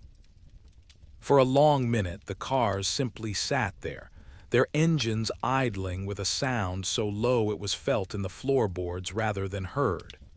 Then, the rear passenger door of the lead limousine opened. A man stepped out. He was tall, dressed in a black suit that appeared brand new, without a single crease. He wore a black tie and a crisp white shirt that looked like it had been bleached in a laboratory. He didn't wear a hat, revealing a head of hair that was perfectly slicked back, looking more like molded plastic than human hair. As the man walked toward Carlos's window, his movements were rhythmic and stiff. He didn't look at the ground. He didn't look at the surrounding mountains. His eyes, pale, watery blue and completely devoid of emotion, were fixed on Carlos. Carlos rolled down his window just an inch, his heart hammering against his ribs like a trapped bird. The air that entered the car was cold, carrying that same sharp ozone scent he had smelled in the cockpit. The man reached the door and leaned down. He didn't lean in a way that suggested a conversation. He leaned like a statue being tilted. His skin was unnaturally smooth, lacking the pores, wrinkles, or imperfections of a man who had lived a life under the sun. "Mr. Delos Santos," the man said. His voice was a flat, toneless monotone. It didn't have the lilt of a Mexican accent, nor the cadence of an American one. It was a voice produced by a machine, or perhaps by someone who had learned the language from a dictionary but had never heard it spoken. "Who are you?" Carlos asked, his voice trembling. "What do you want?" The man didn't answer the question. He reached into his pocket and pulled out a small, silver object. It looked like a coin, but it was perfectly smooth on both sides. He held it between his thumb and forefinger, showing it to Carlos. "The things you saw today," the man said, his unblinking eyes boring into Carlos's soul. "They are not for the public, they are not for the press, they are not for your friends. I already spoke to the tower," Carlos stammered. "People know, they saw it on radar." The man's thin lips didn't move as he continued. What is known can be forgotten. What is recorded can be erased. You will not speak of this again. You will not go to the television stations. You will not write for the newspapers. He leaned closer, and Carlos noticed that the man didn't seem to be breathing. There was no rise and fall of his chest, no misting of his breath in the cool evening air. "If you continue," the man whispered, though the volume of his voice didn't change, "your life will become as small and as silent as the sky you flew through today. Do you understand?" The man took the silver coin and squeezed it. When he opened his hand, the coin was gone. In its place was a small pile of gray ash that the wind immediately caught and scattered into the dark. The man stood up straight. He didn't wait for a response. He turned and walked back to the limousine with that same mechanical, hauntingly efficient gait. He stepped inside, and the door closed with a soft, muffled thud. The engines of the two black cars suddenly roared to life, not with the sound of internal combustion, but with a high-pitched, musical whine. The lead limousine accelerated away, and the rear one backed up with equal speed, turning and vanishing into the darkness of the mountain road. Carlos remained in his car for a long time, the only sound being the ticking of his cooling engine. He looked at the dashboard, at his hands, at the empty road ahead. The world felt fragile, like a piece of glass that had been cracked but not yet shattered. He realized then that the cozy, spooky mystery of the UFOs was only one side of the coin. The other side was the silence that wore black suits and drove obsidian cars, the silence that lived in the gaps between the stars and in the shadows of the earth. He restarted his car. The engine caught on the first try, a reassuringly human sound. He drove the rest of the way home in a trance, moving through the bright, noisy streets of Mexico City as if he were a ghost. He saw the neon signs, the crowded taco stands, and the families walking in the parks, but they all seemed 1,000 miles away. When he reached his house, he didn't call the newspapers. He didn't call his parents. He went into his kitchen, poured a glass of water, and sat in the dark, watching the headlights of passing cars reflect off his ceiling. Every time a car slowed down outside, he held his breath, waiting for the sound of a door closing and the sight of a man with plastic hair walking toward his porch. The pilot had touched the sun, but the shadows had followed him home. And in the quiet of the Mexican night, Carlos de los Santos knew that his life would never be truly his own again. The sky was no longer a place of freedom, it was a place of observation. And the road was no longer a path to home, it was a place of warning. Chapter 3. The Weight of the Secret. The days following the encounter on the mountain road were marked by a heavy, humid stillness that seemed to settle over the life of Carlos de los Santos. Mexico City continued its vibrant, chaotic dance. The scent of roasting corn and diesel fumes filled the air, and the sound of mariachi music drifted from open windows. But for Carlos, the world had become a series of sharp, jagged edges. He returned to his duties at the airport, but the simple joy of flight had been replaced by a vigilant, gnawing anxiety. Every time he stepped into the cockpit of his Piper, he felt as though he were entering a confessional where the walls were listening. He found himself constantly scanning the horizon, not for weather patterns or other aircraft, but for that telltale glint of polished silver. When he walked across the tarmac, the vast openness of the airfield, which once felt like freedom, now felt like exposure. He was a man under a microscope, and the lens was held by fingers that did not know warmth. The harassment began subtly, in the quiet corners of his everyday life. It was in the way the telephone would ring at 3 o'clock in the morning, only to offer a hollow, echoing silence when he answered. It was in the way the mail on his hall table seemed to have been opened and resealed with surgical precision. But most of all, it was in the sightings of the cars. He would see them while sitting in a cafe, sipping a cup of strong, dark coffee. A black limousine would glide past the window, moving too slowly for the flow of traffic, its tinted glass reflecting the vibrant colors of the street like a dead eye. He would see them parked near his favorite park, their engines silent, their occupants invisible behind the dark veils of the windows. They never approached him again, but their presence was a constant, rhythmic reminder of the warning he had received. One afternoon, seeking some semblance of the cozy spooky curiosity that had once driven him, Carlos visited a small, cluttered bookstore in the heart of the city. The shop was filled with the comforting smell of vanilla and old paper, the shelves packed with forgotten histories and esoteric mysteries. He hoped that by submerging himself in the research of others, he might find a way to frame his own experience, to make it a part of a larger, more manageable story. As he thumbed through a dusty volume on aerial anomalies, he felt the familiar drop in temperature. The air in the narrow aisle grew thin and cold. He turned slowly, expecting to see a customer or the shopkeeper. Standing at the end of the aisle was a man. He was not the man from the road, but he could have been his twin. He wore the same charcoal black suit, the same sterile white shirt, and the same expressionless, waxen face. He was holding a book, but he wasn't reading. He was staring directly at Carlos. "The information you seek is not in books," the man said. His voice had that same flat, synthesized quality, a sound that bypassed the ears and vibrated directly in the skull. "It is in the silence you were commanded to keep." Carlos gripped the edge of the bookshelf, his knuckles white. "I haven't told anyone. I haven't gone to the press. What more do you want?" The man took a step forward, his movements stiff and angular.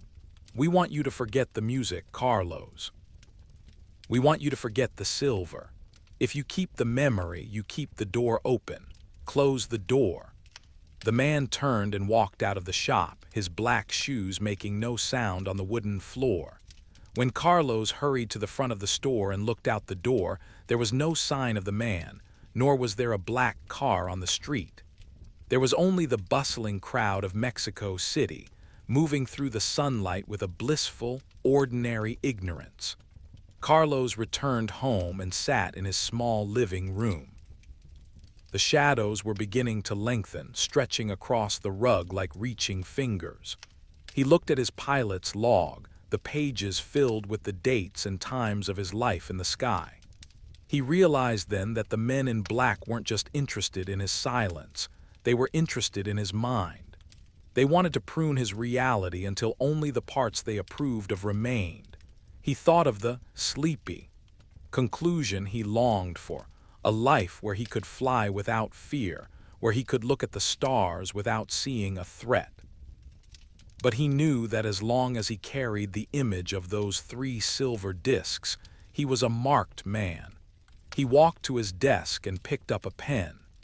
He began to write, not a report for the newspapers or a letter to a UFO researcher, but a diary for himself. He wrote about the scent of ozone in the cockpit. He wrote about the melodic tones on the radio. He wrote about the 2 black limousines and the man with the plastic hair. He wrote until his hand ached, pouring the memory onto the paper as if he were draining a wound. When he was finished, he felt a strange, hollow sense of relief. He took the pages and hid them beneath a loose floorboard in his closet. He had complied with their demand for silence, but he had refused their demand for forgetting. He had kept his soul intact, even if he had to live his life in the long, cold shadow of the unknown. He went to his window and looked out at the city. The lights were beginning to twinkle, 1,000 tiny fires against the dark velvet of the valley. For the first time in weeks, the hum of the city sounded like a lullaby. He was still a pilot. He was still Carlos de los Santos.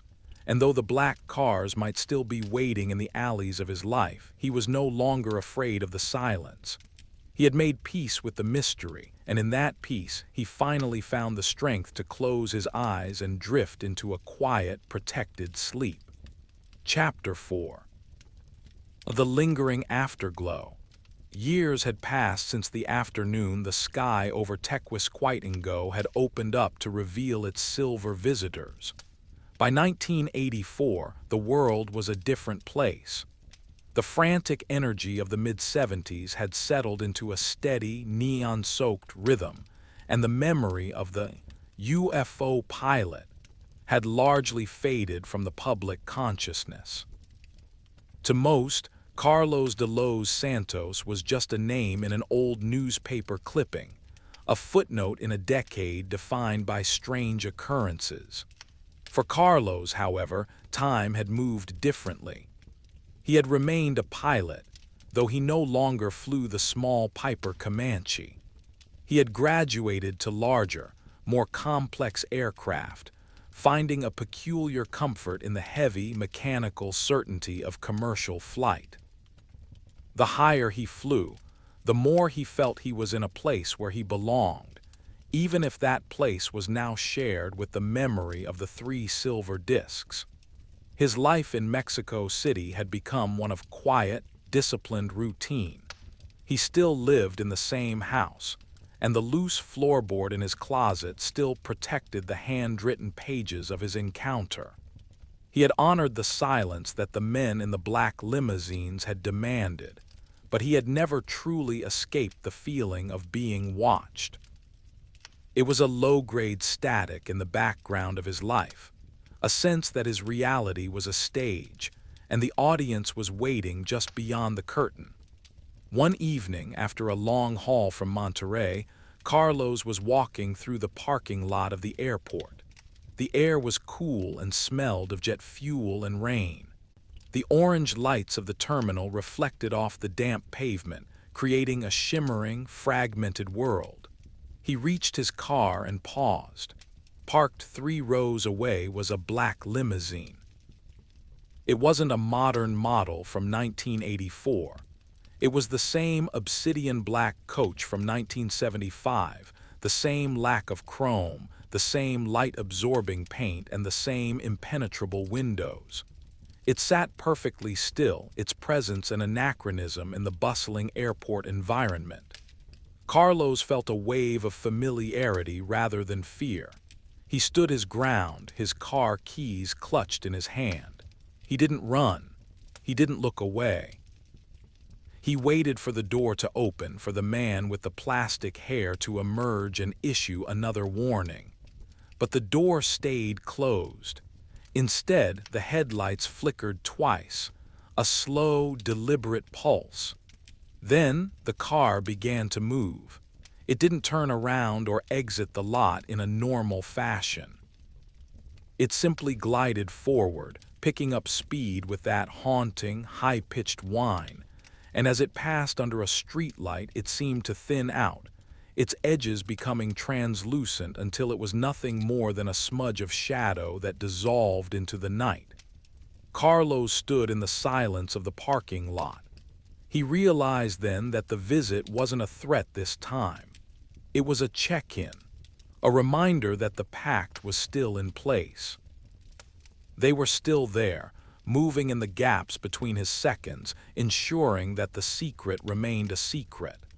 He got into his car and began the drive home. He didn't look in the rearview mirror with the same frantic desperation he once had. He knew they were there, and in a strange way, that knowledge was grounding. He was a keeper of a mystery, a witness to a truth that the rest of the world wasn't ready to hear. As he reached his neighborhood, he saw a group of children playing in the street, their laughter ringing out in the cool night air. They were chasing fireflies, trying to capture the tiny, flickering lights in glass jars. Carlos smiled. He thought about the silver discs in the sky and the way they had captured him. He went inside his house and made a pot of herbal tea. The kitchen was warm and smelled of cinnamon. He sat at his table and looked out at the city lights. He felt a profound sense of cozy spooky peace. The world was full of shadows and men in black suits, but it was also full of sunlight and the hum of a piper's engine. He was no longer the victim of an encounter, he was the custodian of it. He had lived his life under the shadow of the unknown, and he had found that the shadow was not something to be feared, but something to be understood. It was a part of the universe, like the stars and the wind. He finished his tea and went to the closet. He didn't lift the floorboard. He didn't need to read the words anymore. He knew them by heart. He closed the closet door and turned off the light. As Carlos de Santos drifted off to sleep, the ambient whispers of the city faded into a gentle, rhythmic pulse. The sky over Mexico City remained vast and silent, a dark velvet canopy that held its secrets close. And in the center of that silence, a pilot slept deeply, knowing that some stories aren't meant to be told, they are meant to be lived. Chapter 5. The Horizon of Silence. The years deepened into the late 1980s, and the vibrant, neon-lit intensity of the era began to cast a different kind of light over Mexico City. For Carlos de Santos, the passage of time had been a slow, steady process of integration. He was no longer the young, startled pilot of 1975. He was a seasoned veteran of the skies, a man whose hair was beginning to silver at the temples, matching the metallic sheen of the planes he had commanded for a decade. He found himself often sitting on the balcony of his home during the blue hour, that fleeting moment of twilight when the city seems to hold its breath between the heat of the day and the cool mystery of the night. The ambient whispers of the capital were a constant companion. The distant rhythmic clatter of the metro, the melodic calls of street vendors, and the soft, persistent hum of a city that never truly slept. Carlos had become a man of quiet habits. He enjoyed the texture of a physical newspaper, the warmth of a ceramic mug against his palms, and the steady, comforting weight of his own silence. He had kept his promise to the men in the obsidian cars. He had not sought the spotlight. He had not sold his story to the tabloid magazines that occasionally came knocking, their reporters smelling of cheap tobacco and desperation. To the world, he was a mystery that had solved itself by fading away. But to Carlos, the mystery was the very foundation of his peace. He often thought back to the silver discs. In the sanctuary of his mind, he would refly that mission over Tequisquitengo. He would recall the exact vibration of the piper's yoke, the way the sunlight had skipped across the seamless hulls of the three craft, and the strange, haunting music that had played through his headset. He realized that the encounter hadn't been an intrusion. It had been an invitation to recognize that the world was far larger, far stranger, and far more beautiful than the charts and maps suggested. The men in black had sought to frighten him into forgetting, but they had inadvertently given him a permanent sense of wonder. Because he could not speak of the extraordinary, he began to find the extraordinary in the mundane. He saw the geometry of the stars in the patterns of the city lights. He heard the echoes of that celestial music in the wind that whistled through the hangar doors. He was a man living in two worlds at once, the world of the asphalt and the world of the infinite. One evening, a particularly cool breeze drifted down from the mountains, carrying the scent of pine and rain. Carlos reached for his coat and decided to take a walk through a nearby park. The park was a cozy, spooky landscape of ancient, gnarled trees and wrought iron lamps that cast long, dancing shadows across the grass. He walked slowly, his hands in his pockets, listening to the crunch of dried leaves beneath his boots. He found a bench near a stone fountain and sat down. The water tumbled in a rhythmic, soothing pattern, a sound that always helped him think. As he watched the spray, he noticed a figure sitting at the far end of the bench. The figure was dressed in a dark suit. Carlos didn't flinch. He didn't feel the sharp spike of panic that would have defined his younger years. He simply turned his head and looked. The man was older now, or perhaps he was just a different iteration of the same silent force. His face was less waxen, more human in its geometry, but the eyes remained the same, flat, depthless, and unnervingly calm.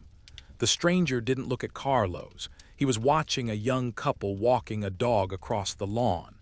"The sky is very clear tonight," the man said. His voice was no longer a synthesized drone, it was a soft, cultured whisper like the rustle of silk. "It is," Carlos replied, his own voice steady. "Good visibility, good for flying." The man nodded slowly. "You have kept the secret well, Carlos. You have lived a good life within the boundaries we set." "I didn't do it for you," Carlos said, looking back at the fountain. "I did it for the memory. Some things are too precious to be worn out by the tongues of people who weren't there." The stranger offered a faint, almost imperceptible smile, a movement of the lips that held no warmth but a great deal of recognition. "The silence is a shield, not a cage. You understand that now." He stood up, his movements fluid and graceful. He didn't issue a threat. He didn't produce a vanishing coin. He simply reached into his pocket and placed a small, smooth stone on the bench between them. It was a piece of obsidian polished to a mirror finish. "A gift for the custodian," the man said. He walked away, merging into the shadows of the tall cypress trees. Carlos didn't follow him. He didn't watch him leave. He picked up the stone. It was cool to the touch, and as he held it, he felt a strange, resonant hum vibrate through his palm, the same frequency he had felt in the cockpit all those years ago. He walked back to his house, the stone tucked safely in his pocket. He felt a profound sense of closure. The long vigil was over. The watchers had acknowledged him not as a subject to be managed, but as a peer in the keeping of the world's hidden truths. He entered his home and went to the kitchen. He didn't turn on the lights. He let the ambient glow of the city provide the illumination. He placed the obsidian stone on his mantel, next to a small model of his old Piper Comanche. They sat there together, the machine of the earth and the substance of the stars. Carlos de los Santos went to his bedroom and prepared for sleep. He felt a deep, heavy tiredness, but it was the tiredness of a man who had finished a long and meaningful journey. He climbed into bed, the sheets cool and crisp against his skin. Outside, the wind picked up, sighing through the trees and rattling the window panes with a gentle, familiar touch. The city continued its vast, nocturnal symphony, but Carlos was already drifting away. He saw the 3 silver discs one last time, but they weren't boxing him in. They were rising, lifting toward the velvet blackness of space, their hulls glowing with a soft, inner light. He closed his eyes and let the ambient whispers carry him into a dreamless, protected sleep. The pilot had returned home, the secret was safe, and the horizon was finally beautifully silent. As the first light of dawn began to touch the peaks of the Mexican mountains, the obsidian stone on the mantel gave one final, almost invisible pulse of light before becoming just a stone once more. The story of Carlos de los Santos had reached its final page, and the world moved on, blissfully unaware of the guardian who slept in its midst. The echo in the stone. The Bur-1 Mountain visits. Chapter 1. The night the earth shook. The evening of January 23, 1974, began like any other winter night in the village of Landrillo. The air was thick with the scent of wood smoke and the damp, salty tang of the Irish Sea blowing in from the west. In the small stone cottages that huddled together against the Welsh wind, families were settling in for the night. The tea had been cleared away, the hearths were piled high with coal, and the only sound was the rhythmic ticking of mantel clocks and the occasional bleat of a sheep from the dark hillsides. Anne Morgan sat by her fireplace, her knitting needles clicking in a steady domestic rhythm. Outside, the Berwyn Mountains rose like sleeping giants, their peaks hidden in a heavy blanket of low-hanging clouds. It was a landscape Anne had known her entire life, a place of predictable beauty and enduring quiet. At approximately 8:38 in the evening, that quiet was shattered. It started not as a sound, but as a physical sensation. The floorboards beneath Anne's feet began to vibrate. The china in her glass cabinet gave a frantic musical rattle. Then came the roar, a deep, resonant boom that seemed to originate from the very heart of the mountains. It wasn't the sharp crack of an explosion, but a heavy, earth-shaking thud, as if a great weight had been dropped onto the soft moorland from a height of miles. Anne stood up, her knitting falling to the rug. She rushed to the window and pulled back the heavy wool curtains. Looking out toward the peaks of Cadair Berwyn, she saw something that the low clouds should have obscured. A brilliant, pulsing light was illuminating the mist. It wasn't the yellow glow of a farm lantern or the white beam of a searchlight. It was a vibrant, electric magenta, a color that seemed to bleed into the fog, turning the entire mountainside into a glowing, ethereal bruise. Across the village, doors were being thrown open. Neighbors called out to one another in hushed, urgent Welsh, their breath misting in the freezing air. Some thought it was an earthquake. Others feared a plane had gone down in the treacherous terrain. High on the slopes, a local nurse named Pat Evans was driving home. She saw the light more clearly than anyone in the valley. To her, it looked like a massive, glowing sphere, partially embedded in the dark earth of the ridge. It didn't flicker like fire. It pulsed with a steady, mechanical rhythm, casting long, rhythmic shadows across the rocks. As the villagers watched, the ambient whispers of the night changed. The wind seemed to die down, replaced by a high-pitched metallic whine that set the local dogs to howling. Then, just as suddenly as it had appeared, the magenta glow began to fade. It didn't burn out, it sank, as if the light were being pulled back into the mountain itself. By the time the local police arrived, the mountainside was dark once more. The official explanation came quickly. An earthquake measuring 4.5 on the Richter scale, coinciding with a fortuitous meteor shower. The villagers were told to go back to their homes, to return to their tea and their fires. But the Berwyn Mountains do not forget so easily. Anne Morgan returned to her chair, but she did not pick up her knitting. She sat in the dim light of her parlor, listening. The village was quiet again, but it was a different kind of quiet. It was the silence of a house where a stranger is hiding in the attic. She looked at her front door, the heavy oak blackened by age. She felt a sudden, inexplicable urge to check the bolt. As she reached for the handle, she heard a sound that made her blood turn to ice. It was the sound of a car. A heavy, powerful engine was idling at the end of her garden path. There were no lights visible through the window, no flash of indicators or glow of a dashboard. Just the low, rhythmic thrum of a machine waiting in the dark. Then came the knock. It was not the frantic knock of a neighbor or the polite tap of the village constable.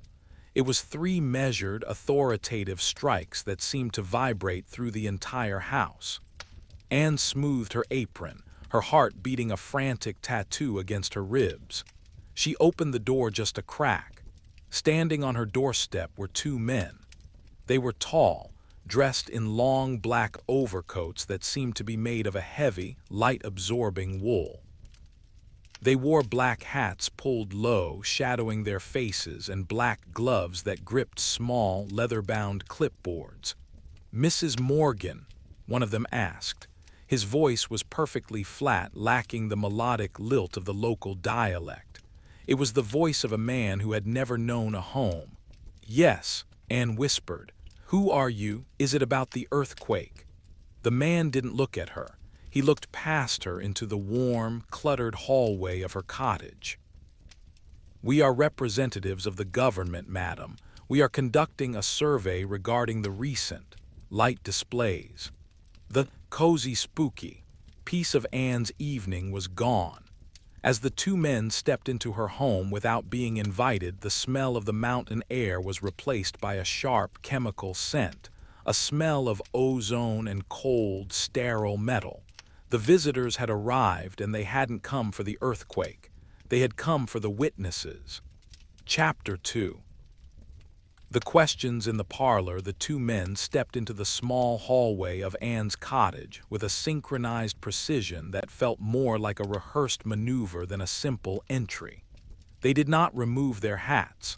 They did not shake the moisture of the Welsh mist from their overcoats. They stood like twin pillars of shadow against the warm, floral-patterned wallpaper, their presence instantly making the space feel cramped and unfamiliar. "May we sit?" the first man asked.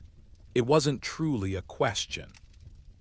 He was already moving toward the parlor, his stiff-legged gait making the floorboards groan in a way Anne had never heard before. Anne followed them, her hands trembling as she smoothed the lace doily on the back of her armchair. "I was just making tea," she offered, her voice small. Would you like a cup?" "We do not require sustenance," the second man replied. He remained standing by the door, his gloved hands clasped behind his back. The first man sat on the edge of the sofa, his clipboard resting on his knees. In the soft glow of the table lamp, Anne could finally see his face.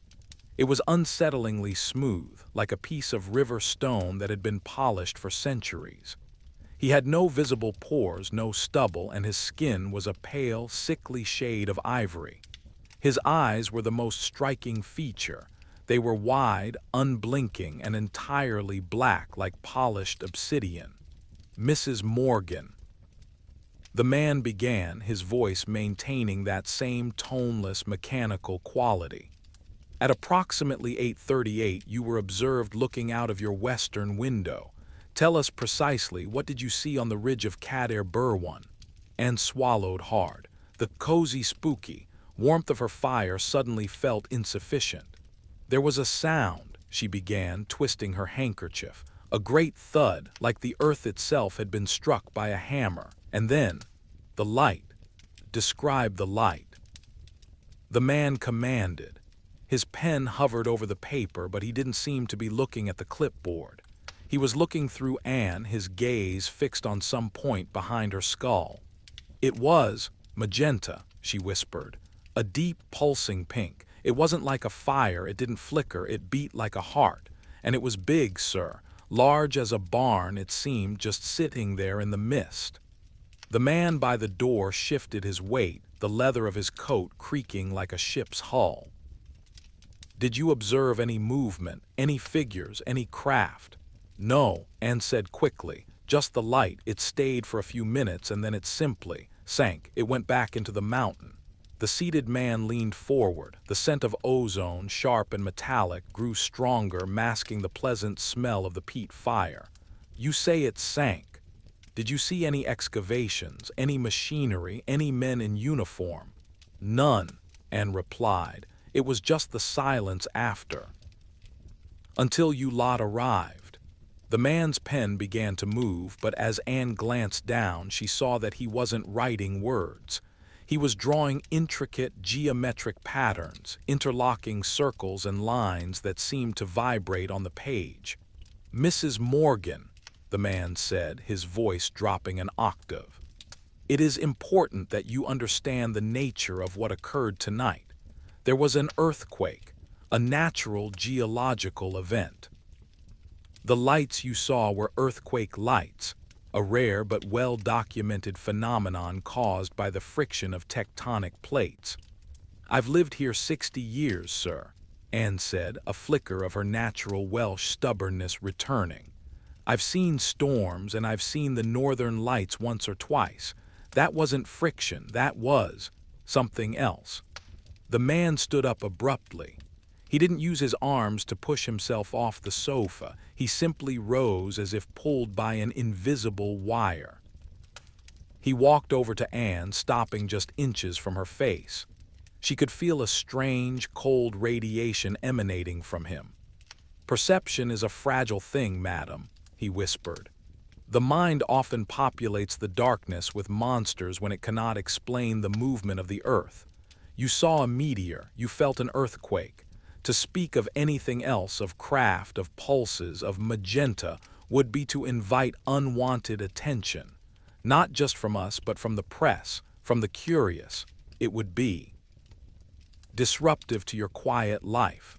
He reached into his pocket and pulled out a small, silver disc, much like the one described by the pilots in Mexico or the researchers in Jersey. He held it up to the lamplight. "Look at the light, Mrs. Morgan." Anne found she couldn't look away. The silver disc began to spin, and as it did, it emitted a soft, melodic hum, the same sound she had heard from the mountain earlier that evening.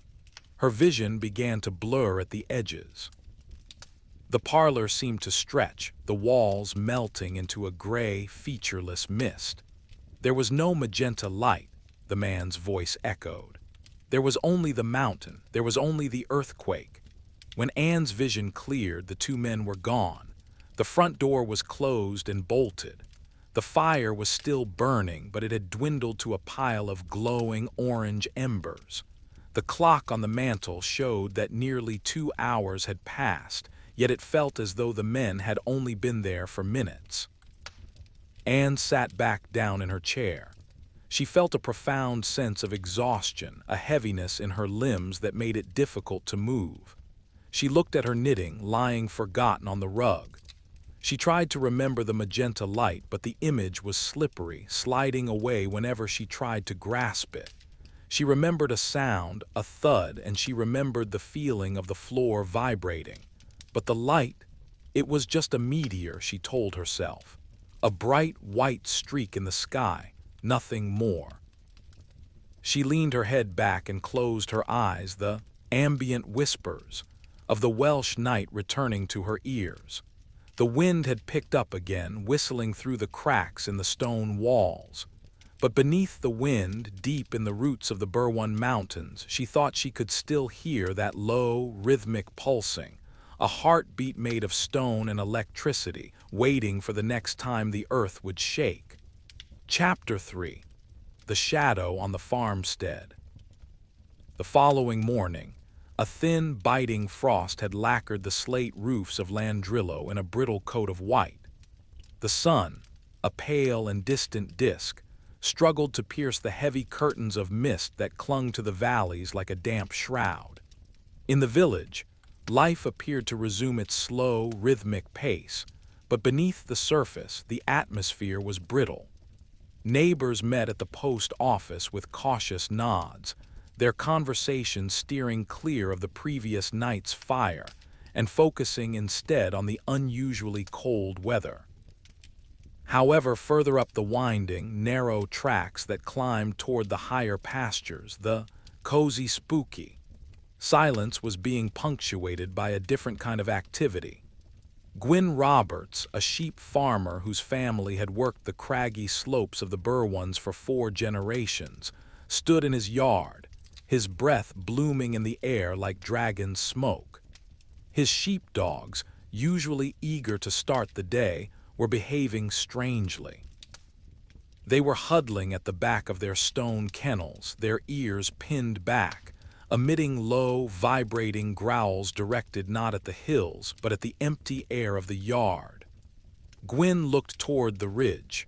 From his vantage point, he could see the scorched earth and the broken heather where the object, Whatever it had been had seemingly made contact, but he couldn't get near it. By dawn, the mountain had been cordoned off. Not by the local police from Bala or Corwin, but by men in heavy, olive-drab vehicles that bore no markings. They wore thick, hooded parkas and carried equipment that hummed with a low, electrical thrum. As Gwyn turned to head into his barn, a black sedan, long, heavy, and looking entirely out of place on the muddy, unpaved track, glided into his yard. It moved with a ghostly silence, the tires making no crunch on the gravel. Two men stepped out.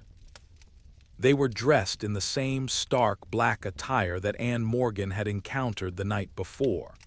Their suits were crisp, and their shoes, despite the mud of the farmyard, remained impossibly clean, as if the dirt of the earth refused to cling to them. "Mr. Roberts," the taller of the two said. He didn't offer a hand. He didn't offer a greeting. He simply stood with his hands folded across his middle, his shadow stretching long and thin across the frosted ground. "We understand you were on the ridge late last night." Gwyn wiped his hands on his trousers, feeling a sudden, sharp chill that had nothing to do with the Welsh winter. "I was checking the ewes. The ground shook so hard I thought the barn would come down. I saw something I can't rightly explain."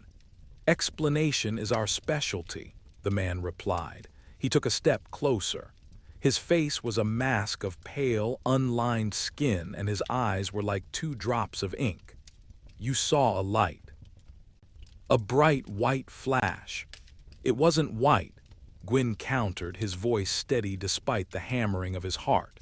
"It was red, deep, pulsing red, then magenta. And there was a craft, sir. A large, dark shape like a polished pebble half buried in the scree.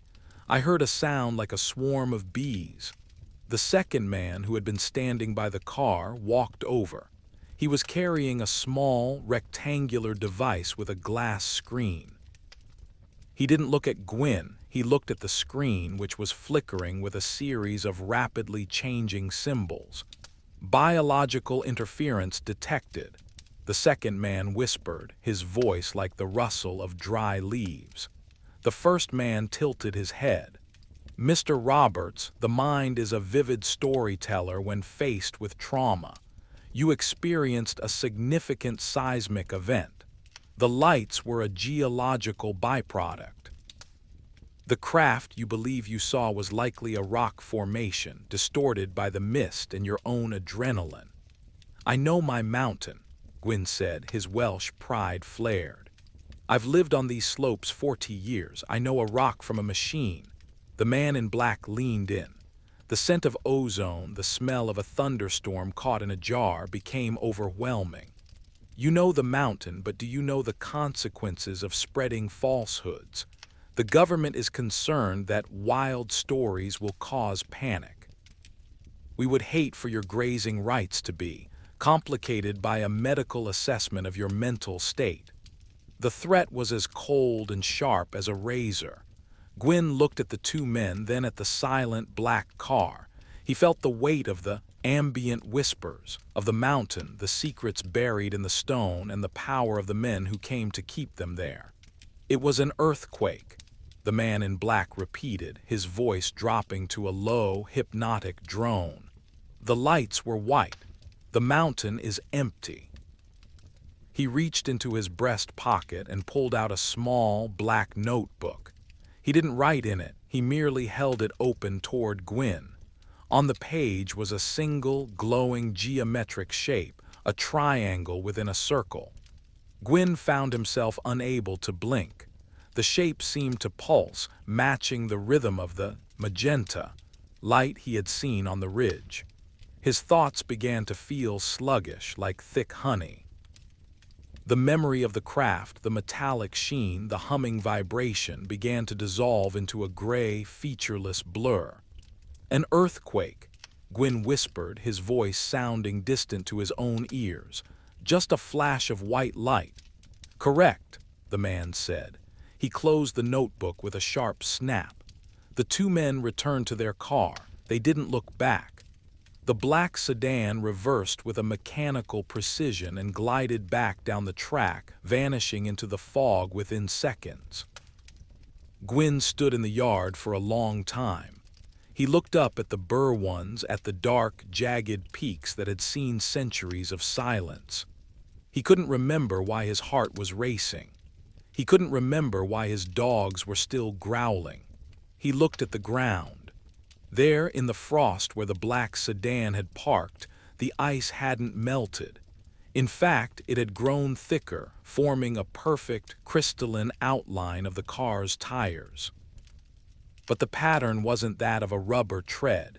It was a series of interlocking mathematical symbols frozen into the Welsh earth. Gwyn shivered and hurried into his kitchen, seeking the warmth of the stove. The mountain was silent. The earthquake was over. But in the back of his mind, a single tiny spark of magenta remained, buried deep beneath the gray layers of the stranger's influence, waiting for a time when the mist would finally clear. Chapter 4. The Sterile Directive.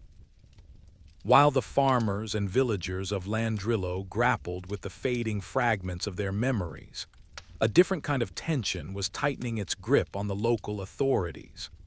The Bala police station, usually a quiet hub of paperwork regarding lost livestock or minor traffic disputes, had been transformed into a cold, efficient nerve center.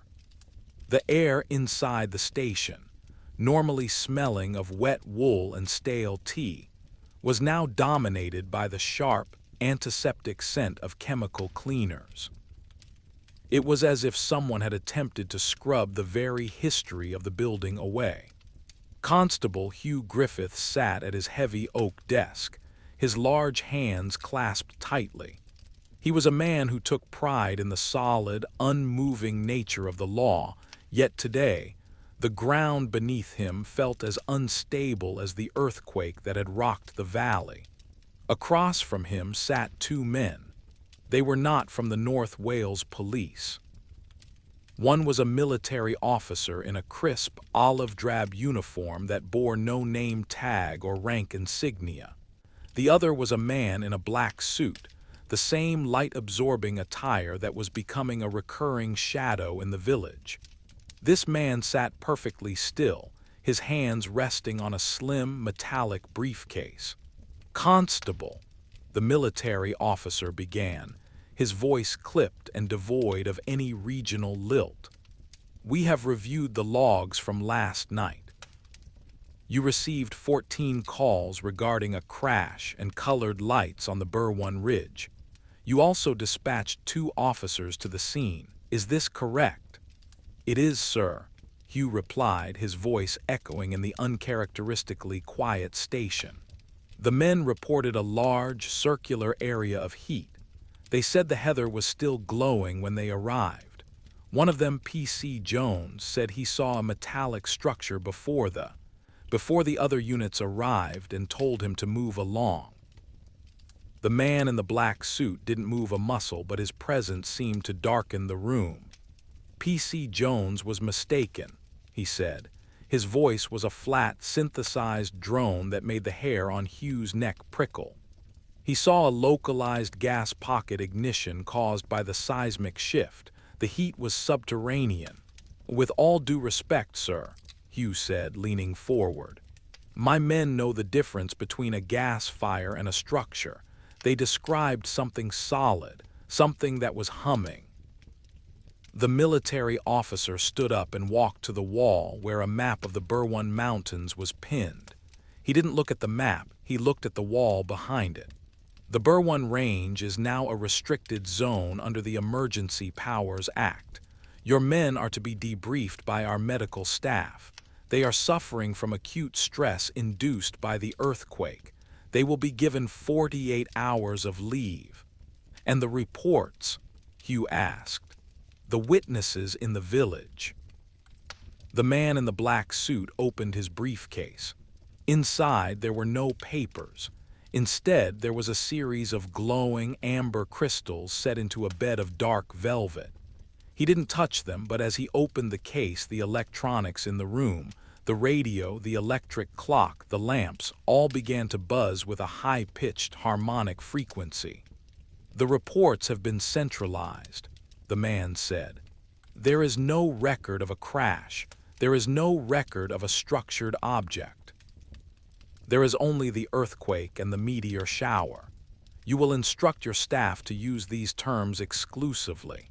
Any deviation will be considered a breach of national security." He reached into the case and pulled out a small, translucent card. He slid it across the desk toward Hugh. On the card, printed in a shimmering, iridescent ink, were the names of every person Hugh had spoken to that morning: Ann Morgan, Gwyn Roberts, and Pat Evans. "These individuals have already been visited." The man continued, "They are satisfied with the official explanation. You would be wise to be satisfied as well, Constable." Hugh looked at the card. The names seemed to pulse with a faint magenta light, the very color his men had described on the mountain. He felt a wave of nausea, a sudden, crushing weight in his chest that made it hard to breathe. He looked up at the man in the black suit, and for a fleeting second the man's face seemed to flicker, revealing something beneath the skin that was geometric and cold, like a machine made of glass. "I understand," Hugh whispered, his voice sounding like it belonged to someone else. "Good," the military officer said, his tone softening into a terrifying, fatherly warmth. "We are here to protect the peace of Wales, Constable. Some truths are too heavy for a small village to carry. Let us carry the weight for you." The two men stood and left the station. They didn't take the stairs, they seemed to simply glide through the doorway and vanish into the corridor. Hugh Griffith sat alone in the silent station. He looked at the rotary phone on his desk. He wanted to call his wife. He wanted to tell her that the world had changed, that the mountains were no longer just mountains. But as he reached for the receiver, he found he couldn't remember what he wanted to say. The word, magenta, drifted through his mind, but it felt like a word from a foreign language he had never learned. He picked up his pen and began to cross out the entries in the logbook. Meteor shower, he wrote in a steady, robotic hand. Seismic activity. No further action required. Outside, the Welsh mist continued to swirl around the station, thick and impenetrable. The ambient whispers of the town, the distant sheep, the wind in the eaves, felt muffled, as if the entire world had been wrapped in a layer of lead. The strangers had not just visited the mountain. They had moved into the very heart of the community, turning the truth into a shadow, and the people into quiet, compliant keepers of a secret they no longer knew they possessed. Chapter 5. The Long Silence of the Hills. The months following the January event saw the heavy, military-grade presence on the Berwyn Mountains slowly dissolve back into the mist. The olive-drab vehicles departed under the cover of a moonless night, and the cordons were lifted, leaving behind only the wind-swept heather and the ancient, unmoving stone. To the rest of Great Britain, the Berwyn Mountain incident became a minor footnote in the newspapers, a curious story about an earthquake and a few stray meteors that had startled a quiet Welsh village. But for those who lived in the shadow of the peaks, the world never truly returned to its original color. Ann Morgan lived out her remaining years in her stone cottage, the fire always burning a little brighter than it had before. She became known for her long silences. Occasionally, while sitting on her porch watching the twilight deepen over the valley, she would see a flash of light in the distance. She wouldn't call the police. She wouldn't tell her neighbors. She would simply fold her hands in her lap and watch until the light vanished, a ghost of a memory flickering in the back of her mind like a dying candle. The village of Llandrillo remained a cozy, spooky sanctuary of Welsh tradition. The sheep still grazed on the high slopes, and the pub still filled with the low hum of local gossip and the clinking of pint glasses. Yet, if a stranger in a black suit were to walk through the village today, the conversation would still falter. A collective, instinctive shiver would run through the room, a primal recognition of the men who come to harvest the truth. Gwyn Roberts continued to farm the hills, but he never again walked the ridge of Cadair Burwan after sunset. He claimed the ground there felt hollow, as if something vast and empty was waiting just beneath the surface. The strange, mathematical symbols frozen into the ice that morning had long since melted, but the grass in that specific spot grew a shade of green that was slightly too vibrant, slightly too perfect, marking the place where the black sedan had once stood. Constable Hugh Griffiths retired a few years later. He moved to the coast, far from the oppressive weight of the mountains. He left behind a station that was spotlessly clean, its logbooks filled with the neat, sanitized accounts of meteors and seismic shifts. He never spoke of the amber crystals or the man whose face flickered like a television screen. But sometimes, in the quiet of a coastal evening, he would find himself drawing geometric patterns on a napkin, circles within triangles, lines that intersected in ways he couldn't explain. As the 1970s transitioned into the 1980s, the Burwan Mountain visits became a piece of local folklore, a story told in hushed tones to travelers who lingered too long in the village. The ambient whispers of the mountains remained, the sigh of the wind, the trickle of hidden streams, and the deep, subterranean groans of the earth. The mystery was never solved, in the traditional sense.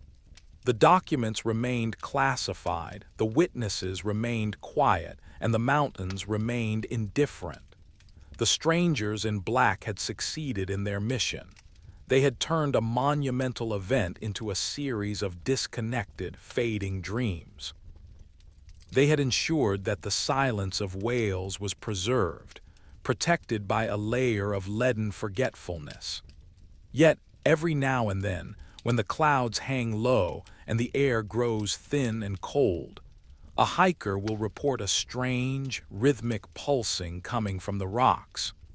They will speak of a faint, magenta glow that seems to emanate from the very roots of the mountain.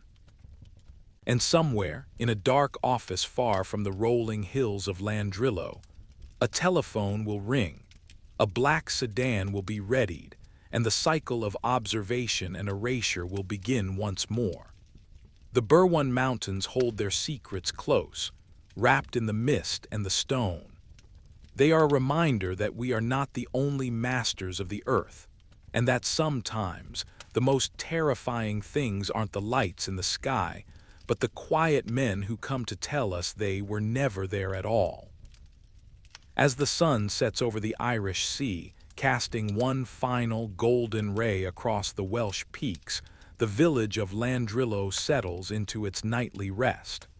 The fires are stoked, the doors are bolted, and the ambient whispers carry the valley into a deep, protected sleep, while high above, the stars watch on in silent, unblinking witness.